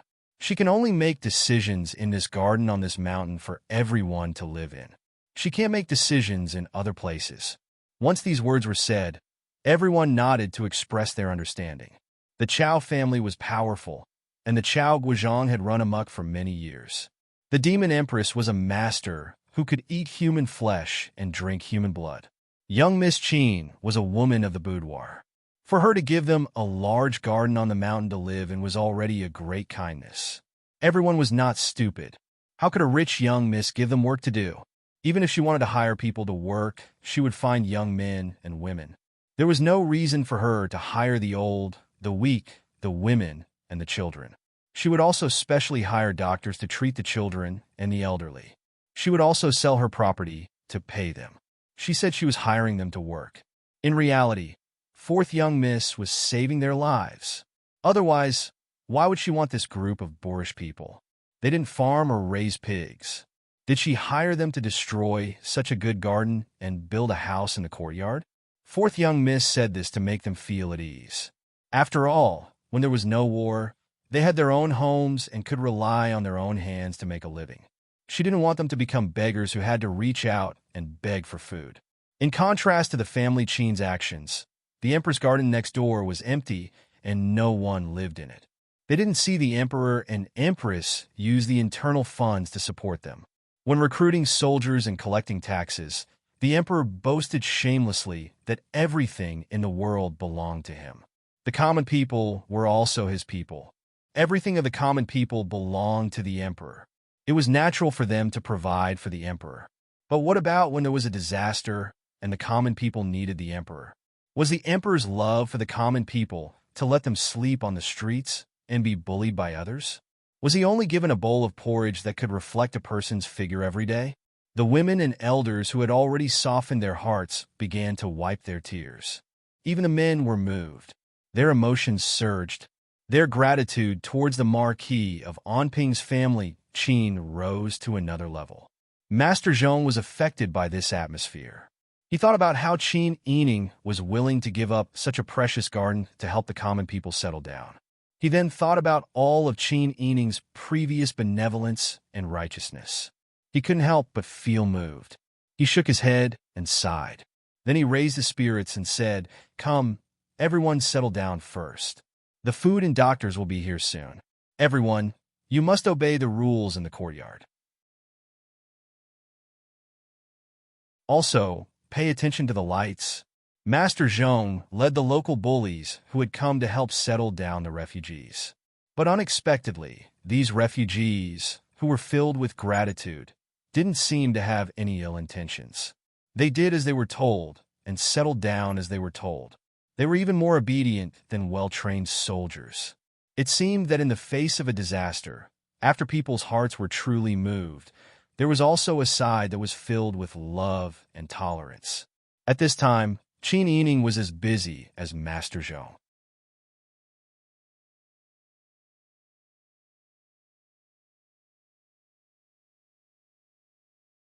Chapter 189. When Qin Yining heard this, she slowly put down the teacup in her hand and asked doubtfully, "Didn't I say to invite her in if she comes back? Why is she kneeling in front of the door?" The person who replied was in a difficult position. He quickly looked up at Qin Yining's expression and saw that she was not angry.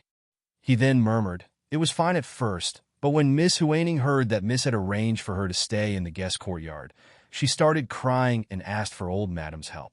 The people outside did not dare to disturb old Madam, so they hurriedly came to ask for Miss's instructions." "I see." Qin Yining thought for a while, then instructed Song Lan and Ji Yun. "You two go together and tell Qin Huaning that if she wants to stay in the family Qin mansion, she will only be a guest.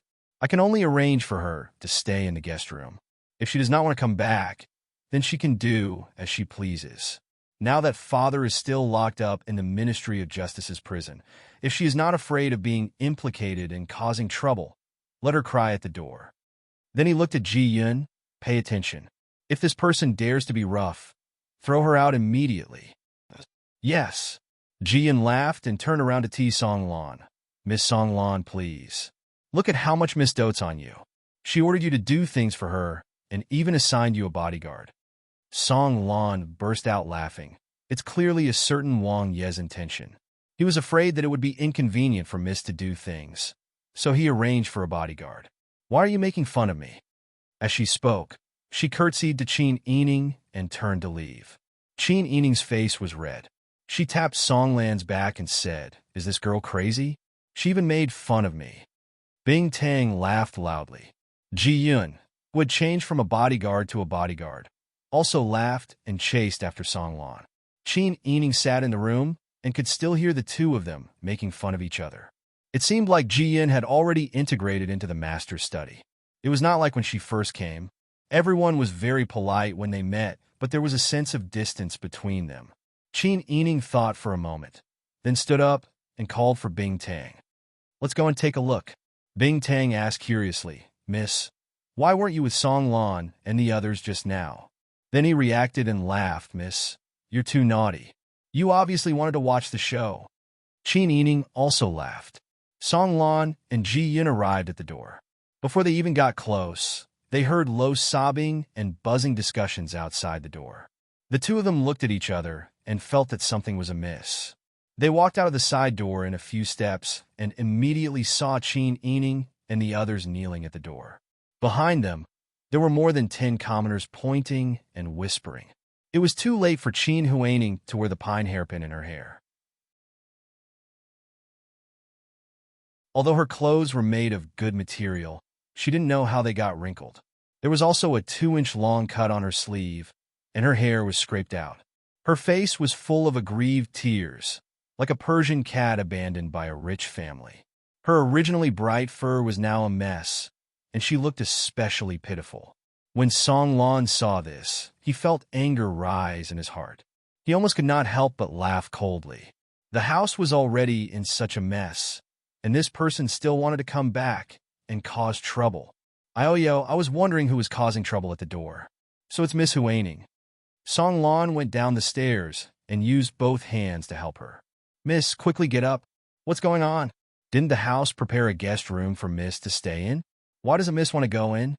Songlan's voice was louder than usual, and it was loud enough for the people watching the commotion to hear clearly. Qin Yining's body was still hanging down, and she sobbed, "I'm not going to stay in the guest courtyard. I'm Family Qin's daughter. Why do I have to stay in the guest courtyard?" The servant said that Qin Yining is now in charge of the house, so they arranged for me to stay in the guest courtyard. What right does she have to treat me like this? I want to see old madam. Old madam will definitely seek justice for me. She sobbed and complained tearfully, as if she had suffered a great grievance. Songlan saw that she was unwilling to get up, so he did not help her. He sneered and said, "Huaining, miss, your words are so meaningless. Do you still think that you're Family Qin's daughter? Don't talk about the masters being bitterly disappointed.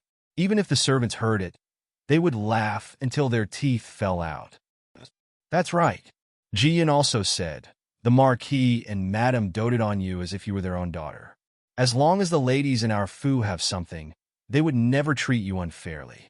You have delicate servants serving you, eating delicacies, and wearing silk and satin, but you're still not satisfied. Not only did you plot to harm our ladies, you even made witchcraft dolls to harm old madam and madam." Ji Yun went down the stairs and said to the commoners who had stopped to watch the commotion, "Everyone, say something. How can this kind of ingrate still have the face to cause trouble?" The passers-by looked at each other in dismay. Some people already felt that it was meaningless and went home. You're slandering me." Qin Yining's face alternated between red and white. Seeing that a few of the onlookers had left, her heart turned cold. If there wasn't the power of public opinion, she really didn't dare to guarantee that she would be able to live the life of a master when she came back. Songlan said, "The Marquis is soft-hearted. You harmed our old madam, and young miss. The Marquis only asked you to move to the manor because of the many years of father-daughter relationship. The Marquis only asked you to move to the manor to live. There is no shortage of food and clothing. If it was someone else who was more hard-hearted, they would throw you outside and let you die. Wouldn't that be what you deserve? Wouldn't you also have to endure it? At this moment, something big has happened in the family. Old Madam and Madam are sick and bedridden.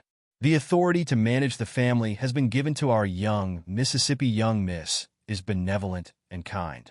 Thinking of the chaos outside, she specially instructed people to invite you back to the guest courtyard if you come back. Yet, you're still not satisfied. You still have the face to think that you're the true master of this family? Where did you get such a big face? Qin Yining was so angry that her whole body trembled and her face turned purple. Seeing the onlookers begin to point at her, she actually felt a sense of fear and regret. Perhaps she shouldn't have been greedy and caused this commotion, but things had already come to this point. If she didn't continue, how could she still have face? Qin Yining said weakly, but Ji Yun interrupted Qin Yining's words and went forward to support her. She didn't seem to use any strength, but Qin Yining was directly lifted up. Our young miss is busy serving the elders and managing the inner residence. Not to mention, she is also busy settling the refugees in the city. She doesn't even have enough time to sleep. Young Miss said that even if she saw a stranger in trouble, she would still help. Moreover, you were once the Marquis's adopted daughter. Although your behavior is improper, we can't ignore you. The guest courtyard has already been arranged. Young Miss, don't make a fuss. Come in. Ji Yun supported Qin Yining's arm, but her fingers pinched Qin Yining's wrist. She couldn't leave a mark, but she also couldn't break free. Qin Yining's eyes were hazy with tears. She wanted to say something, but when she saw Ji Yun's smiling face that didn't have a trace of a smile, she couldn't say a word. She was brought into the residence. The few onlookers outside also dispersed. They were still whispering about how outrageous this adopted daughter was. After all, no one knew if Qin Yining was bullied, but it was true that the family Qin's fourth young miss sold her property to support the refugees. There were even some trustworthy commoners who specially went to Changchun Mountain to confirm it. Qin Yining had just entered the residence when she saw Qin Yining wearing a light green robe. She was standing next to a banana tree and was looking at her with a smile. She said gently, "You're back? Quickly go to the guest courtyard to settle down." Qin Yining felt like she had been slapped in the face. Just as she was about to speak, a burst of cheers came from the main entrance. "The Marquis is back! The Marquis is back! Quickly, quickly tell the old madam and young miss. The Marquis is back!" Qin Yining was stunned when she heard this. Then, she was overjoyed.